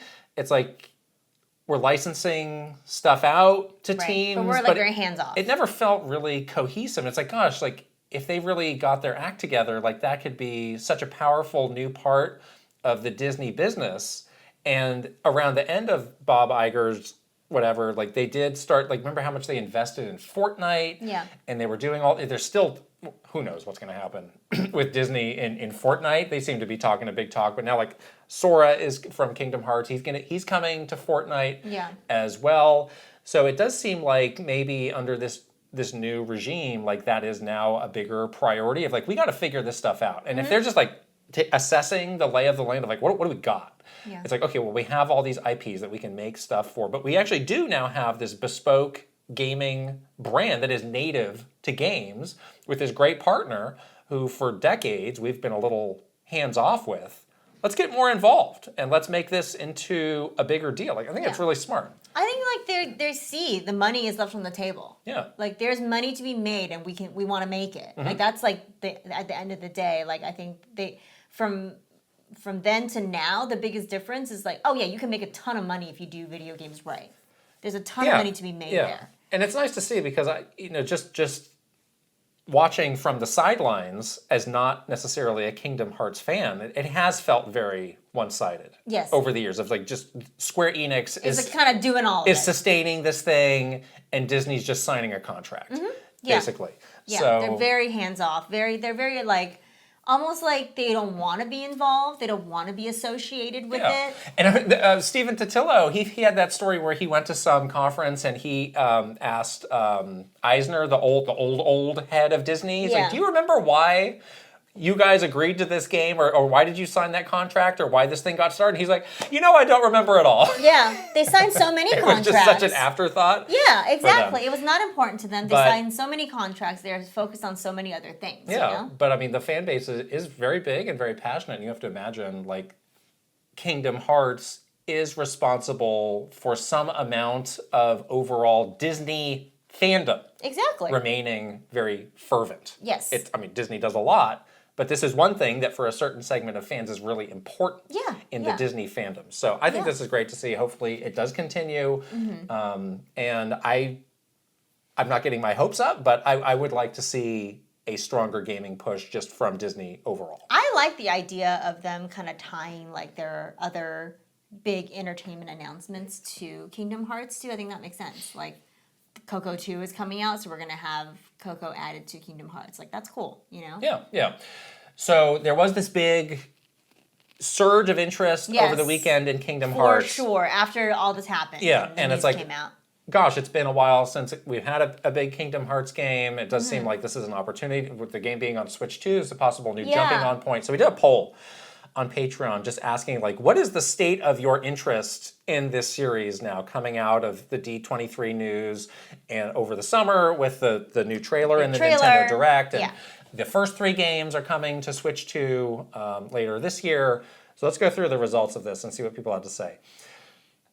At the top, 33% said, I'm still not interested in Kingdom Hearts. Okay, fine. That's fair. 30% said, I was already a Kingdom Hearts fan. Okay. 26%, not an insignificant number, said, yes, my interest in playing Kingdom Hearts has increased. That's me. Yes. And then 11% said, I might be interested, but I still need to see more. Yeah. So on the fence still. That's a lot of people. I would count myself as one of those people because I also was following this D23 stuff. And tell me again why you have not dabbled in this series or tried this series? I feel like I just never got into it because at first I found the mix of Disney and the original characters in Kingdom was odd. Okay. It felt kind of out of place for me for some reason. Like it's like those characters don't belong in the Disney universe, but then they are, And then it was because I didn't play for so long that the story just like went on its way. You felt like you had fallen behind. Very behind, okay. yeah, exactly. Yeah, I played the first one like right as it came out. Like it was a big deal when it came out, and I was like, "Oh, this game's okay. It's a little clunky. This is probably not a series for me." So I didn't really keep up with it, but I did play and finish the first game. Okay. Let's look at some specific comments from Patreon because these are really interesting. The Jarhead King says, I have some interest in the franchise, especially with all the games being available on Switch 2, but everything I've heard about the story makes it seem daunting to jump into. Yeah. I feel like I would either be entering confused or dedicating a couple years to catching up. Yeah, I don't have a couple years. Well, I think the good news is the people who are also paying attention seem to be equally confused. Exactly. So I was like, maybe this animated series can summarize it for us or simplify it for us so people feel more like caught up and then they can jump into the. I mean, that is what they should do. That's what that is the purpose that animated series should serve. Is that like catch us up on the story or give us a cliff notes on the story so that we all feel prepped and ready to jump into this game. That's what they should do. Wouldn't that be great? I mean, whether if they did that. Whether it's the show or something else, a very detailed, let's get you caught up. Yeah. For people. Detailed but not long. For people who don't want to or can't play through three very long RPGs. And honestly, it's not just 3 games. Like there's all these other games that do contribute to the overall story. Very true. Not everybody can do that. Yeah. It's like maybe if you started today, by late 2027, 2028. He promised. You might be ready. MC24 said, "I'm getting into Kingdom Hearts now getting into Kingdom Hearts now as a total outsider feels too daunting if continuity with the prior games matters. I am already packed with my backlog and the 2026 release schedule, even if Kingdom Hearts 1 through 3 are available in 2026. I would need a really good overview or Kingdom Hearts for newcomers material just to see if it is even my kind of game or franchise." Yes. Do that for us. Do that work for us. They have to. Okay, hold that thought. Now let's look at this comment from Red. Hello. Big Kingdom Hearts fan here. One who will probably be suckered into rebuying the entire collection for the 3rd time on Switch 2. I'm just going to leave this little disclaimer here for anyone with genuine interest in the series. With love, please do not start with Kingdom Hearts 4, and please don't try to rely on fan or official recaps to catch you up. The plot of Kingdom Hearts is an ongoing epic mystery that has to be experienced and truly felt in its entirety in order to be properly understood. Just play in release order and enjoy the ride. But what if we can't? What do you make of that? But what if we can't? What if we are unable to? Like I don't know. I factually and honestly cannot. I have a job in which I need to play video games. What do you mean? You're playing Final Fantasy XIV? You're playing Pocopia? You got time for 3 Kingdom Hearts games in the next 2 weeks? What do you mean? That's what I'm saying. What do you mean? What if I can't? What do I do? You tell me. I honestly don't know what to make of all of these comments because I actually do put myself also in the my interest has risen. I don't know why though. Because again, I played the first one and I thought it was okay. Yeah. I don't have all the Disney connection that you do. Yeah. Some of the Disney crossovers I would be interested. Some of them I just straight up would not. Yeah. Because I don't have the I've not seen this movie. I don't know. You're not interested in that movie. I didn't see it for a reason. I wasn't interested. Right. And all of that. But it's like okay, this must be a big series for a reason. Mm-hmm. And at a minimum, I would like to better understand all of the. How has this become so big over the years? But the fact that now it's coming onto more platforms, it's coming onto the hottest new platform in the Switch 2. It's very accessible. And it was not on any Nintendo platforms before. Right.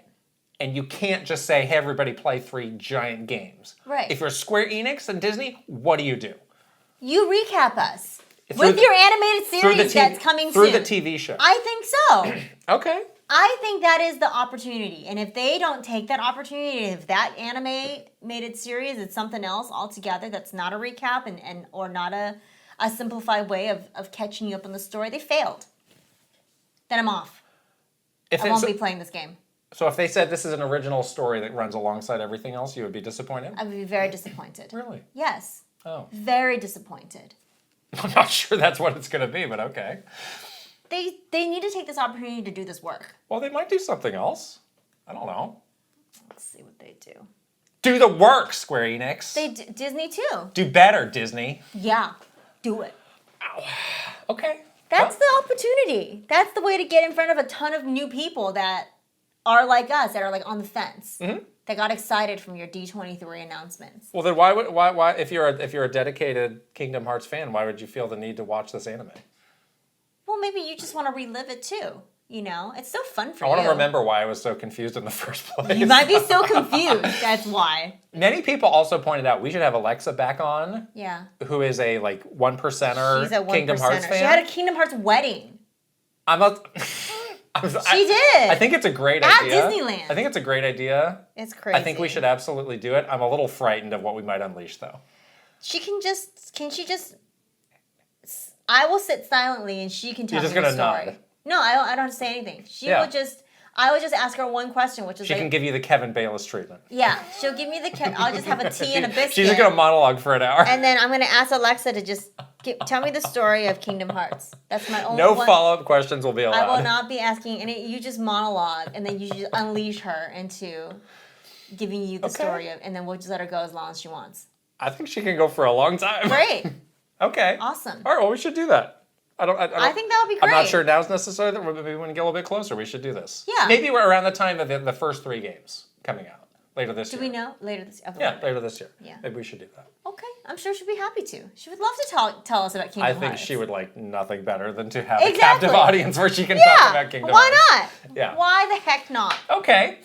That's enough of that. There have been some, this is unconfirmed, but there have potentially been some leaks around packaging for Zelda 40th anniversary products. Yes. So there are some photos here of what looks to be a 40th anniversary designed Nintendo Switch 2. Mm-hmm. Has a custom dock and Joy-Cons.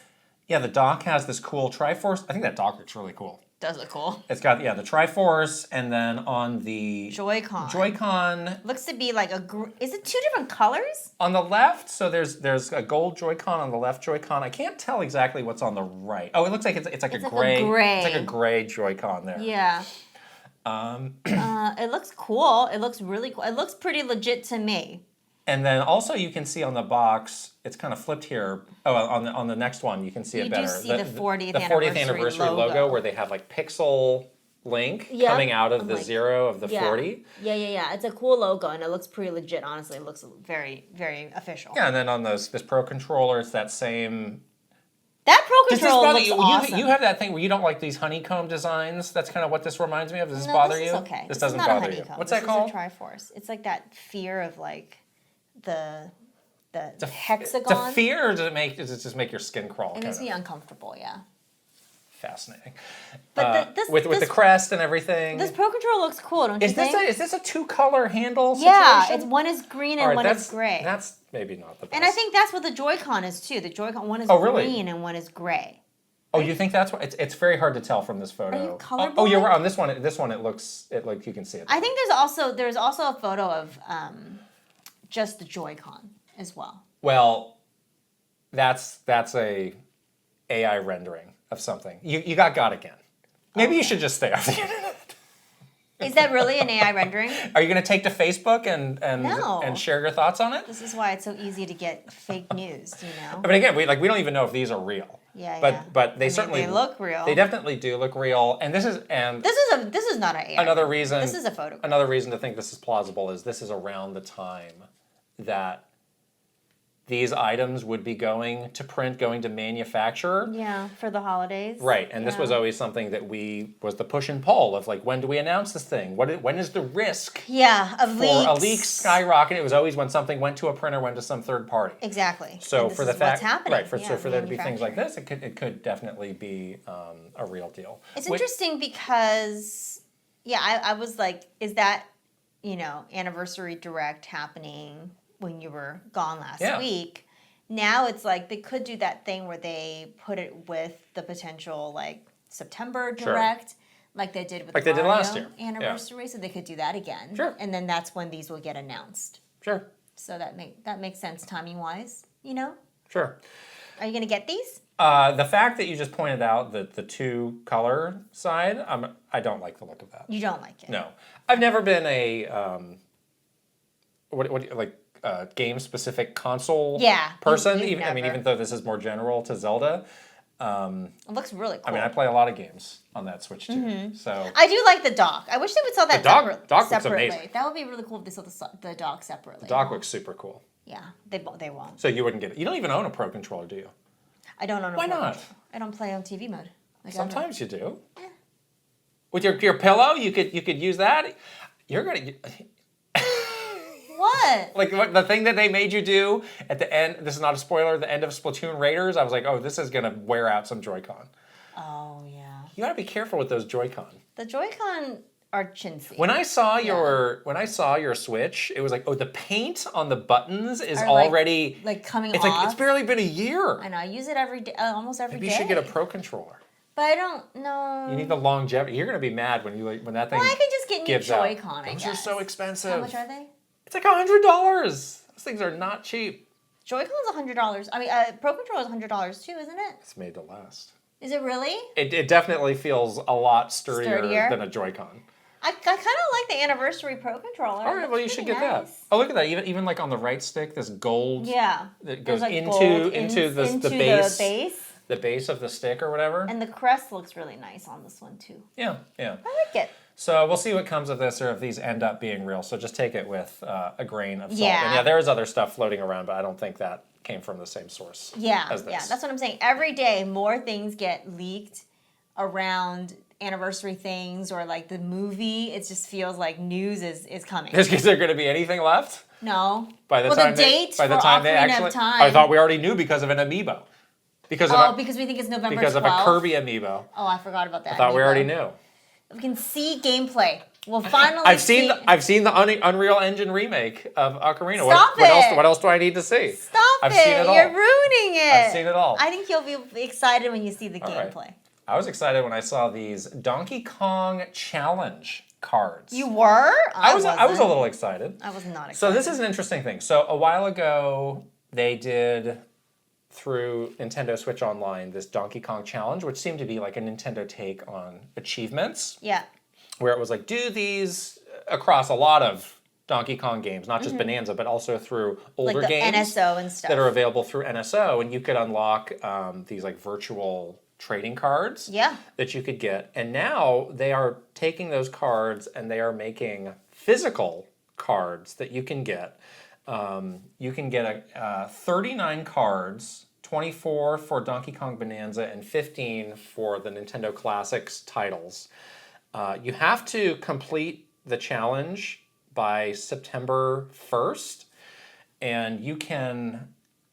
So let's look at the fine. Let's look at the fine print here. Eligible members who complete the DK challenge by September 1st will be notified in early October via a My Nintendo News article with instructions on how to claim this reward.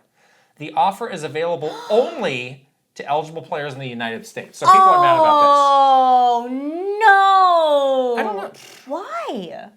Well, it's sweepstakes. This is not a sweepstakes, but we remember we did a lot of stuff where like legal or like it's so much international law. It's so much easier if we just limit this to the United States. You can't do it with but that's actually even if it was just an NOA thing, it's like let the NOA region be part of this. Like I don't know. Oh man, how disappointing for everyone not in the U.S. if they want to do this. Yeah. Is it hard? The challenge? Have you tried? Well, I no longer own Donkey Kong Bonanza, so I can't do it. If I had a copy of Donkey Kong Bonanza, I'd probably do this. Let me try. Some people, yeah, you should do it for me and give me those cards. No. And after you finish building my Machamp, you can do that. I'm not doing any of these things for. What do you got for me? After you get to level 80 and Final Fantasy 14, after you've 100%ed all 3 Kingdom Hearts games and have maxed out your Pokopia. So then I'll never see you again. Yeah. Because I'll be doing all these things. You're a very efficient person. I'm very busy for the next 10 to 20 years. Good. So this is goodbye. Idle hands. You know what they say about those. You can't have that. You can't have that. Work? You can't have that. Okay, maybe I should. But I'm bad at these games. What if I can't complete the challenge? Game Genie? No, they don't have that. Okay, I'll check it out. What? Why are you not excited about this? This is cool. I think this is neat. But if you want these cards, I will try. So, again, I'm going back to this fine print. Instructions on how to claim the reward. So it seems like if you do this, you are definitely going to get a pack of cards, or is this, I think so. Like, now you get entered into some lottery? No, I think for you a chance definitely to get it. win? No, I don't think that's what it is. This is not a You're right. This is actually not a sweepstakes. It's legit. Like, so I am definitely. This is like you read all the books in the Scholastic Challenge. You're definitely getting your pizza. Okay. Whoa, something loud happened outside. I would feel bad if it turned out to be like, oh, not everybody actually is eligible to get this. Oh, okay, then we have to do this experiment to experiment. I don't know. But it does. Yeah, I agree. Yeah, it sounds the like DK challenge by 9/1 to redeem. A printed 39 card set. Yeah. So yes, to redeem, not to be entered into something. Okay, forget the physical card side of this. Okay. Are you interested in them doing more like this? Challenge to get a reward? For other games? Like we built a unique challenge around this character or series. Sure, yeah. That goes That's fun. That spans multiple games. Yeah, it's kind of like achievements. And we've thought up some little reward, whether it's this virtual cards or a NSO icon or something like that. Yeah, I think it's fun. We have. We do not have a question on that. I thought we did. Oh, okay. I was like, would you have what? But no, I think that's cool. I think it depends on your particular fandom towards that character. Sure.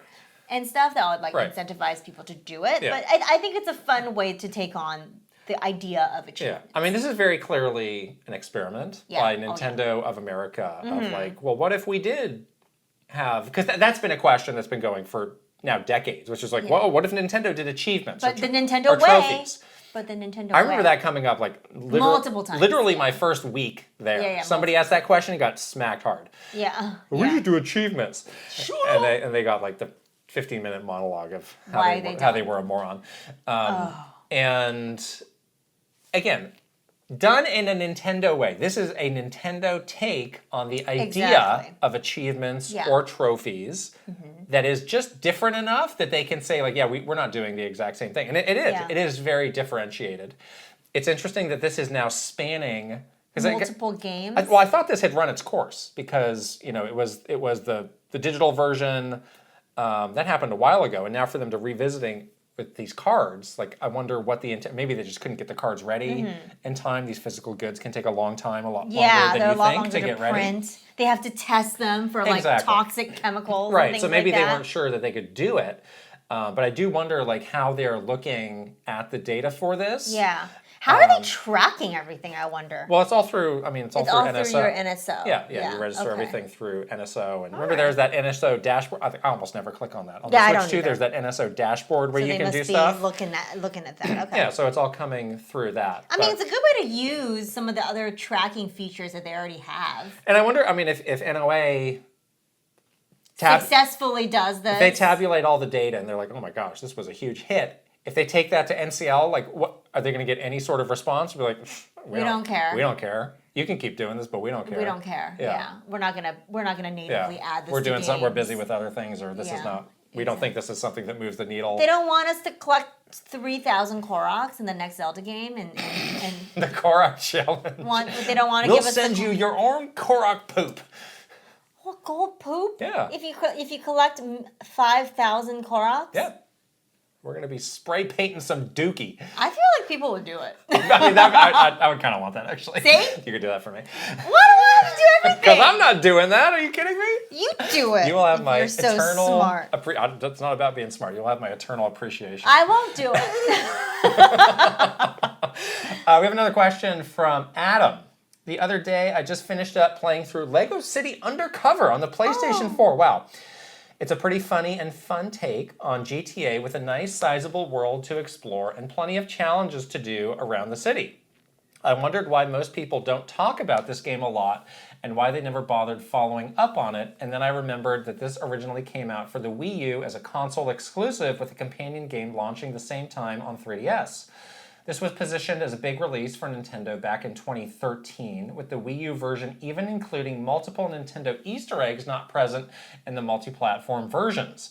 Do you two have any memories about the marketing and release for this game, and whether or not Nintendo and WB Games were satisfied with initial sales of the game? Wow. This was a huge deal. We wanted this to be a massive hit. Yeah, and it didn't happen. No. Not for the fault of the game. I don't think, because the game itself was actually pretty... This was a victim of the early Wii U. It was the victim of the Wii U. It's sad, because this game is actually really good. It's actually really good. Yeah. And we really did... we marketed this as if it was a first-party game. And we did so much stuff with WB. We did so much stuff with the team that worked on this game. And we even had like this one thing that we did where we took the costume character, Chase, I think is the main character in this game. Chase McCain, yeah. We took the costume character to San Francisco to do this like crazy photo shoot in the city. San Francisco being the city. Okay. And the costume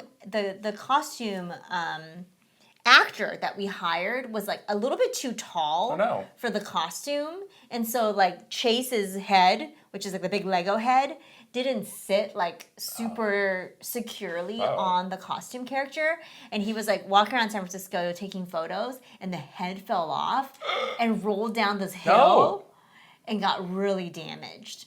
What did you do? And we had to like figure out a way to like repair it and stuff. But it was like a really like funny / like terrifying moment where like the guy tripped and kind of stumbled a little bit, the costume actor, and then the head just like rolled down this like very steep San Francisco hill, which was a little funny. Like I definitely laughed, but I also was a little bit horrified. It was maybe a bad omen for this game. Yeah, it was kind of a bad omen for this game. The head like cracked because it was like a plastic, like a plastic head. Wow. Which was crazy. Yeah, we had a big marketing push for this game. Yeah, we tried to make it a big deal, but it just didn't happen. Yeah. And a lot of that was just due to the apathy around Wii U. the Wii U. Yeah. Which is a real shame, because this game deserved a better audience. And then by the time that it did go multi-platform, I think it was like, oh, that's an old game, or it's not Lego, you also do assume it to be some license thing, like Lego Star Wars, Lego Batman, Lego whatever. So I don't know to what extent the fact that it was just the house branding for Lego hurt it. But it was certainly not for lack of trying, unfortunately. Yeah. Unfortunately. All right, moving on to the games we're playing. We got a couple. I want to hear more about what's going on in Final Fantasy XIV. Yes. In your free trial. I have learned so much more. Because I now have the FOMO for this. Well, it's very easy to get into. Well, it's a shame that we're leaving for Germany. Oh, in a matter of days. It's not a great time for me to start. No, it is not.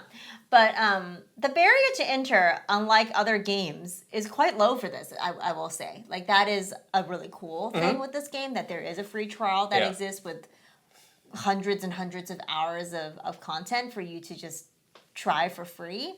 And I made that video where I talked about, like, playing this game for the first time. Yeah. I got so much good advice. What were some of the best tips you got? The best tips I got was to just focus on the main story quest and actually pay attention to that. Yeah. So I was doing a lot of side quests. I wasn't sure what I was supposed to be doing and if those are important for leveling up.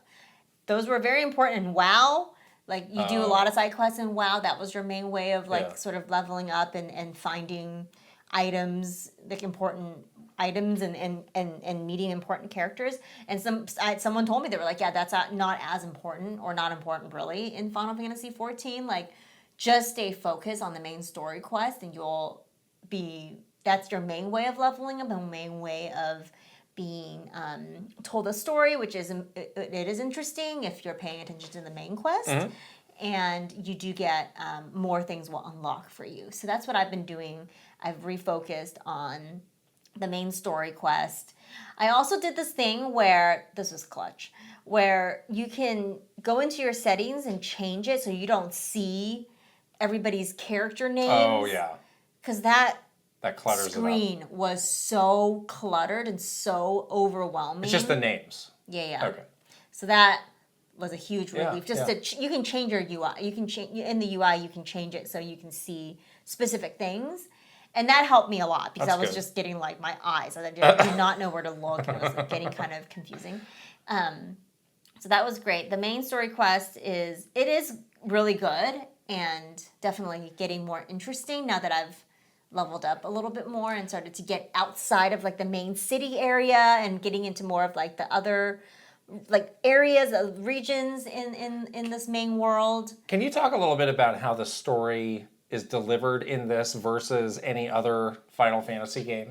There's not as many there's some cutscenes, but it is a lot of reading, which I guess it's kind of true for other Final Fantasy games as well. But you are kind of like there's like big blocks of dialogue and reading / someone talking at you, as with other RPGs, you know? But I think that people were right, though, because the side quests have a lot of kind of like nonsense dialogue, like get me 10 sheep wool, like that's kind of boring. Yeah. But the main quest is pretty interesting. And you're in an interesting location and you're kind of like, you know, your character is like, you know, there's like stuff happening. There's actually like some mystery and like intrigue that you kind of want to find out like what's going on. Yeah. So that part is good. Have you been playing with a group? No. You've been soloing? Yeah. I've heard a lot of people say it's very viable to just play this by yourself. It is. It's very viable. Okay. And then sometimes you can get into those like fates, which is like in-world events. And then, what is this? So basically you're like, when you're running around the world, you can like encounter these things called a fate. Yeah.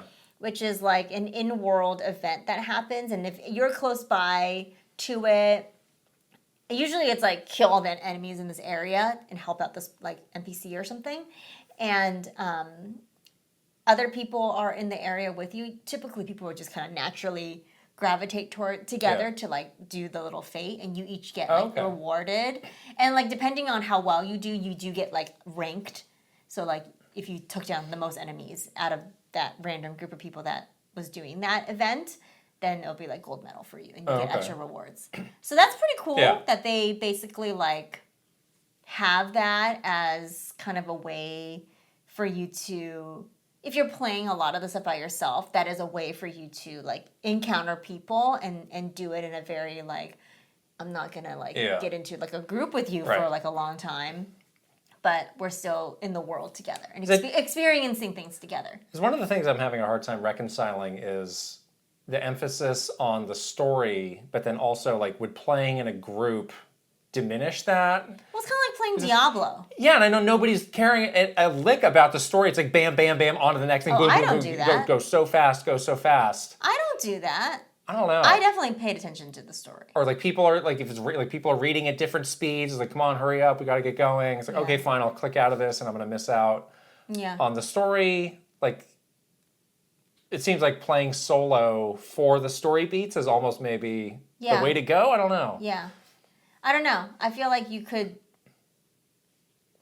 like do the story and then go back and do it with a group if you want. Yeah, but I've been playing it alone, but you know, you're in this world and there's people around you and you know that those are real people. Right. And somehow that feels good. That's the MMO feeling. Or it's like, I'm not alone. This is a really dumb question. You know? There's no offline version of this. Not that I think. It's like I'm getting on a plane and I'm just going to play it with nobody there. No, you solo. have to like log into the server. Right. No, there's no way. Yeah. Servers are always busy. So why was a dumb question? The servers are always busy too. They're always like queue to get in. Do you have to wait? Usually, yeah. How long? 5 minutes. Oh, it's fine. It's not too bad. Yeah. But it is like, it seems like people are playing the game. You know what I mean? Yeah. Like a lot. Yeah. So. Right. There you go. Okay. You know? Okay. It's pretty fun. I think you should try. I'll play So you think this could be like a secondary game over a long period of time? Yeah, for sure. Just slowly go through the main story. How closely, maybe you don't know, how closely matched do you need to be with other people you're playing with in terms of level? I don't think you need to be Because if you were like, oh, I've been playing a lot for a month, if me like, oh, I fell behind, would I not be able to keep up? I think that you could like power level somebody pretty easily. Oh, yeah? Okay. Which would be kind of fun. Oh, another thing you can do for me then. I'm really busy. I don't have time for you. But it's pretty cool. I mean, it's fun, and it's kind of cool that you're playing an MMO on a handheld. After we get back from Germany. Okay. You're playing an MMO if the fancy still strikes me. After you get back from Germany, you might be starting Fire Emblem. If I haven't been distracted. Yeah, there's still several weeks until Fire Emblem. When does it come out again? That's like mid-September. Okay. Yeah. Then you will have like a couple weeks. There might be some other games, but... Okay. Orbitals and Onimusha and all these other games. We have to play Orbitals together. Yeah. That seems fun. I had, again, this very long flight yesterday. And I was like, gosh, I need a game to really get me through this flight. And I was going through, I was like, I don't know. I'm kind of in between things right now. But there was this one game that's been in my backlog for a really long time. And I've always had this nagging question of like, this is a game a lot of people have said is really cool, but I don't really understand what it is. Now's the time. I'm just going to play it. You have like hours to spend. I got a long flight. This game's 1,000 Times Resist. I think that's what it's called. It's either that or 1,000X. That's one thing that kind of put me off of this game. Was like, gosh, I don't even know how to say the title. Shin Megami Tensei. I feel like a dummy. X, I feel like a Sharp dummy. FE. I feel like a dummy for the beginning, and it's a great coincidence because they actually just announced. This had no impact on my decision to play it. They just announced a Switch 2 version is coming. Yeah. This week. So this is an original Switch game. Yes, I have the original version because I bought it on a sale last year, and I was like, all right, I'm going to sock this away because it's a game, like, seriously, so many people are like, oh my gosh, this game's incredible, you need to play this game. But my hesitation was nobody ever really went into more detail in the recommendation about why or what kind of game this even is. And when I would go to like the game page, like when I was buying it, I was like confused. I was like, I still don't really understand what this game is, or how you play, or like what the gameplay is. What is the mechanics or any stuff? It seems to be very story heavy, which is good, but I don't know. So I was just kind of going in blind. Okay. And the game is really great. I do have to say. So I played probably like 8 hours, 8 or 9 hours. How many hours long is it? It's not that long. It feels like I'm getting into the late stretches. So I think it's probably like 12-ish hours. And it's a game where I wonder, there might be some different ending. I don't know. I'm kind of going out on a limb because there are some branches in dialogue of that. Does it say anything crazy like so-and-so remembered this? That have not completely changed the direction of the story, but I do wonder, like maybe this is just pure speculation. So we'll see when I finally finish it. But thankfully, I finally understand what this game is now. What is it? It's a very... I need to be careful because I don't want to spoil it for people, especially since it's just coming out on Switch 2. But I do think I can give just like a very... What is the mechanic? I will give a top-line overview of what the game is about.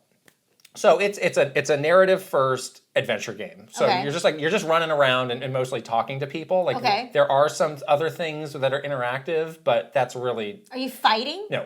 There's no combat. There's no fail state. There's no anything. It's just like you are just progressing through the story by running around and talking to people. Okay. Mostly. The story, though, it's a very dense story because it's like the premise has like 3 or 4 different things going for it that could just be their own game or their own story that they have stacked onto each other. So again, I'll try and give like the most spoiler-free version of the premise that I can. So it just kind of takes place, it's in like the normal world. Aliens come to Earth and they spread this disease through the population that is fatal for everybody except for this one person who's like this teenage girl. And she is identified as being immune to this disease. So she is whisked away by like the government. Yeah, to be studied. Who studies her, and they create all these clones of her to try to find a cure for this disease. They're unsuccessful. Everybody else in the world dies.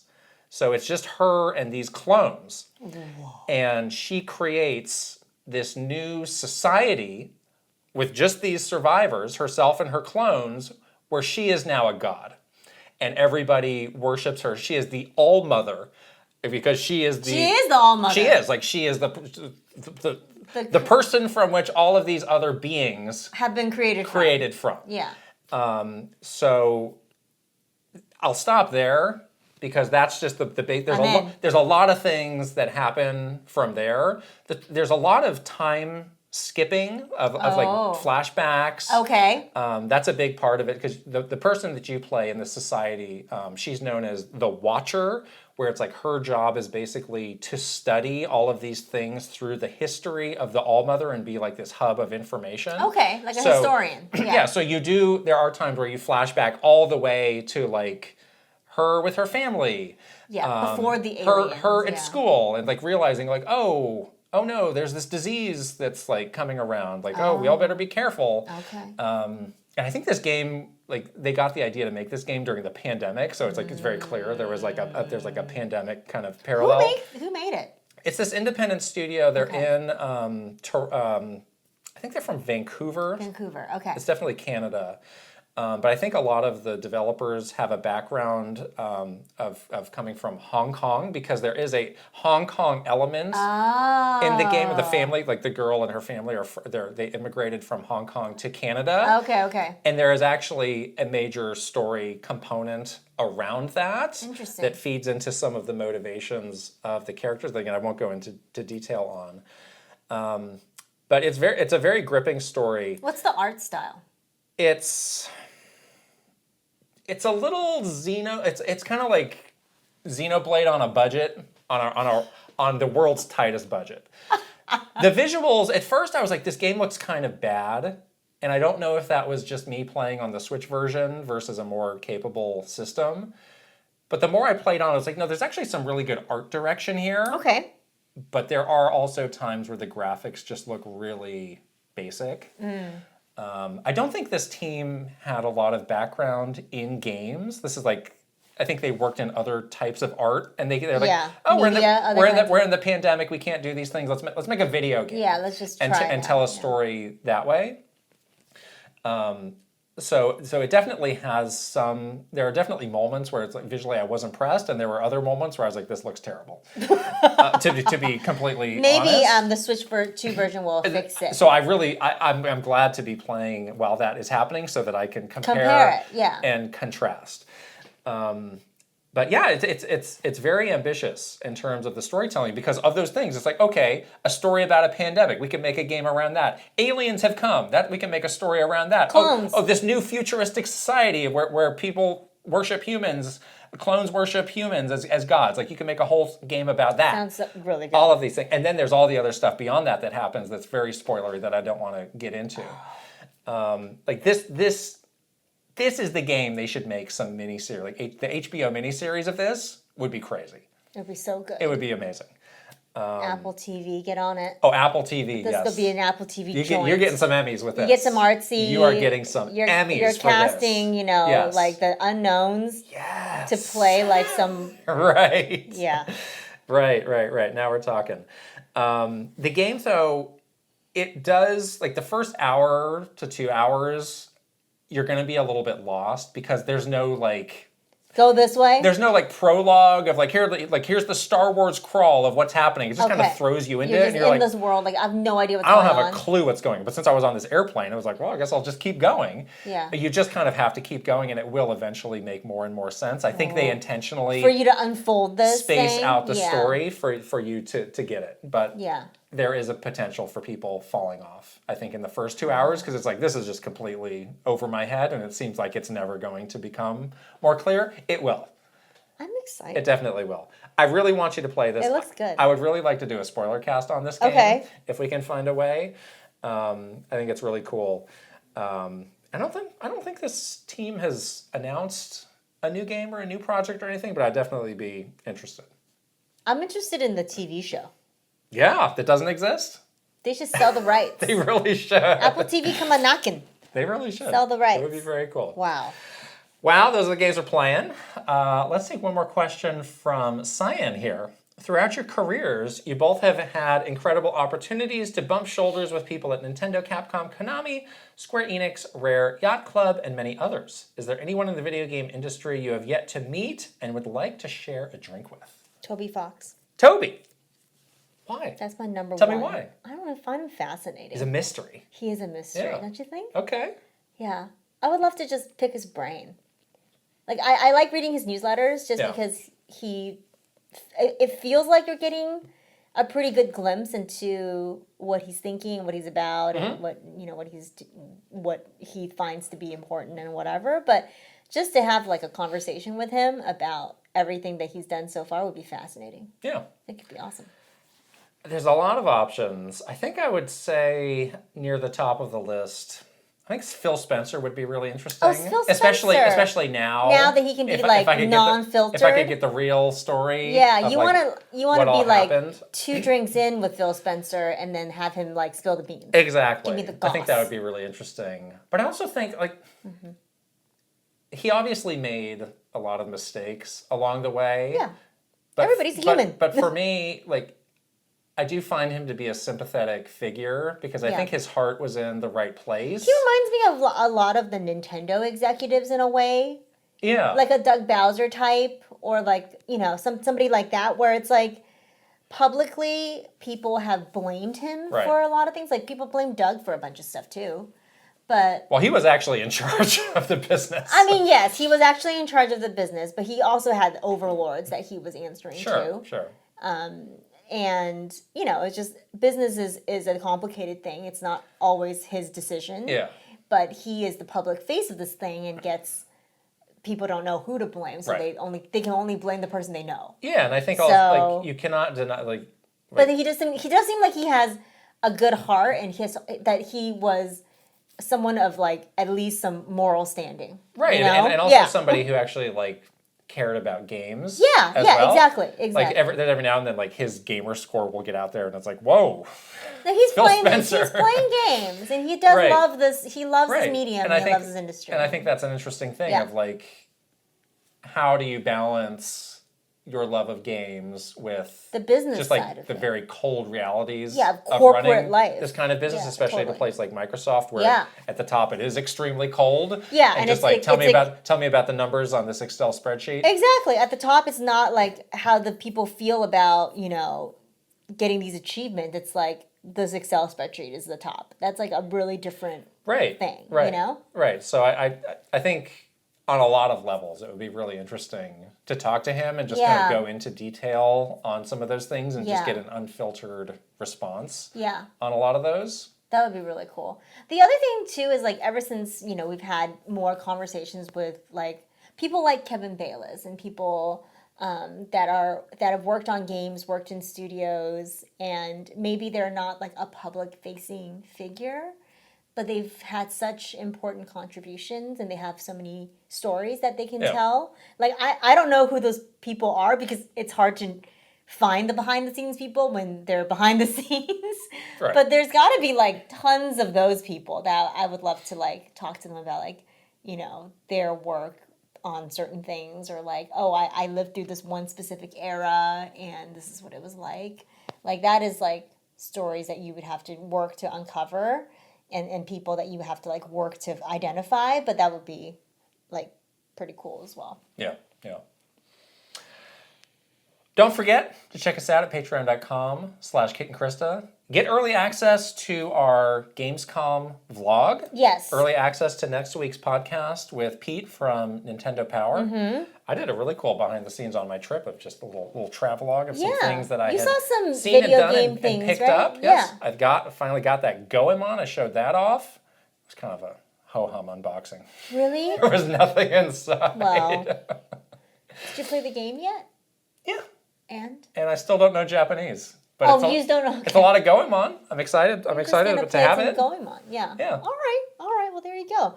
We're on social. We're on Twitter, Instagram, TikTok, Facebook, Blue Sky, YouTube, and Threads. And whether you're watching this on video or listening on audio, we'd love it if you could subscribe, give us a good rating, and leave us a comment. Please. All right, let's shout out some wonderful wonderful, beautiful Patreon subscribers. The superlatives. Starting with Final Boss, Aaron Hatch. I can finally point again to Aaron Hatch. This is exciting. You miss pointing. I miss the pointing. I'm like, where is he? I need an Aaron Hatch portrait in every room in my house. Some people have the All Mother, we have the All Boss. We're clones of Aaron Hatch? I didn't say that. I did not say that. I'm a real girl. Superstars. Eigenverse. Mike Chin. Roy Eschke. VGM Life. Link, the hero of Winds. Angela Bycroft. Thomas Rourke. Kyle LaBeouf. Andrew Uhas. Chris Shuri. Master Discord. Travis Torline. MSN Poke Gamer. R. Burns. Kit 10K. Nathan Clover. The Shark Among Men. Rain Tech. Kiss My Flapjack. Paul Gale Network. Cameron. Catsley Nerdy. Zootiverf. David Williams, Conky Gamers. David. Khalifa Al Suwaidi. Fen O'Connor. And Funky Fragilistic Funky Fresh. Wow. That's a mouthful. Wow. That's our Welcome newest superstar. to our newest superstar. Yeah, You're going to have to take a try at that one someday. Wait. Funkily Fragilistic. Funkily Fragilistic. Yeah. Wow, that's a long word. That's a lot of letters jumbled together. Wow. But we're happy to have Funky Fresh on board. Yeah. Yay. It's getting funky in here. Okay, here come the One Up Club. Aaron Burgundy. Adcole 2000. Adrian W. Age 1000. Ian Evelith. Ale Alejandro. Alan McLovin. Alejandro Orozco Borrego. Andy Robinson. Angel 8. Angie Jojo. Anthony Kier.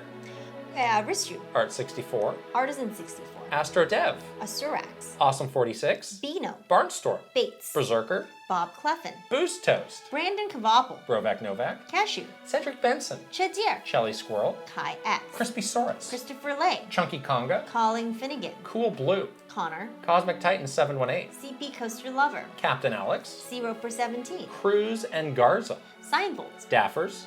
Dog DeLeo. Dallas E. Dane. Dennis M2. Doghead. Doinko. Drake. Dr. Saturn. Dubs 496. Dude Dead Life. Eccentric Tony. Elite Peach. Eric Baxter. S-Bars 50. Furbound. Fernie and Just Forever. Fox Deploy. Gabriel Velez. Gamer Nerd 78. Gary. Garth the Wolf. Cartooth. Gianni. Guilty Phoenix 42. Gunica Joe. Heyo Jose. Iris Marin. It's your boy J-Hope. Ivan. J Rando. Jet Jaws. Jack Albert.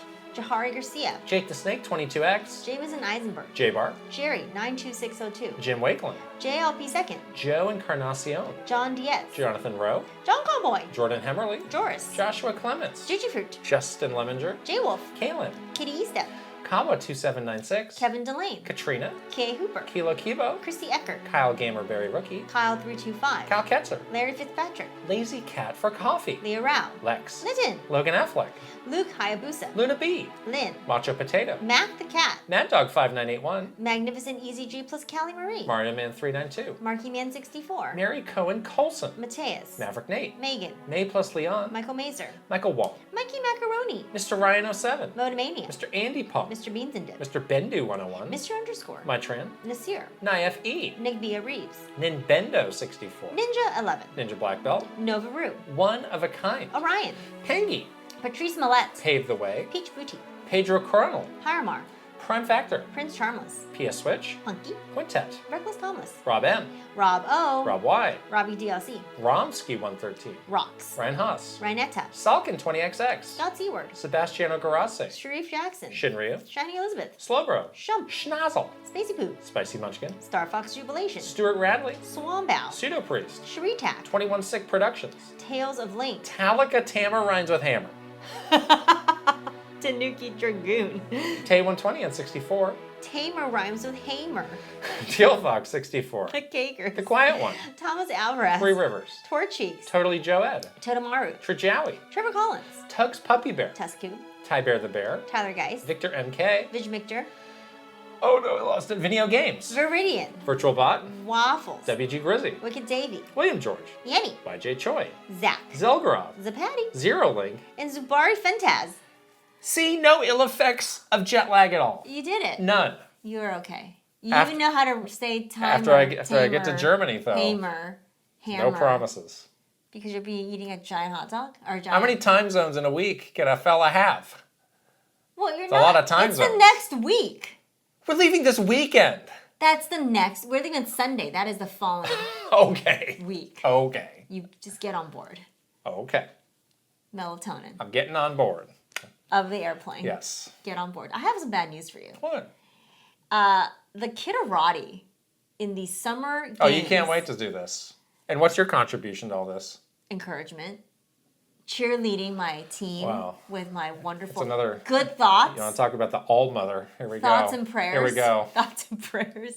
We kicked your team's butt at Mario Kart. It's not over. There's still time for a dramatic comeback. Wow. I mean, have you seen the spreadsheet? Have you seen the spreadsheet? Have you? Wow, what a great victory for you. I'm so excited. I knew this was going to happen. I knew that. Look where it got you. Victorious. I'm going to give you some more things to do here. I'm not going to do any of them. You do it for me. I want you to get you to level 200. You don't even know how to do any of these things. Level 2? What? I can't build a Machamp myself. That's what I'm saying. Me? No. You can't do it. You have to help me. You are useless. You simply must. Okay. All right. Well, see you guys later. Bye.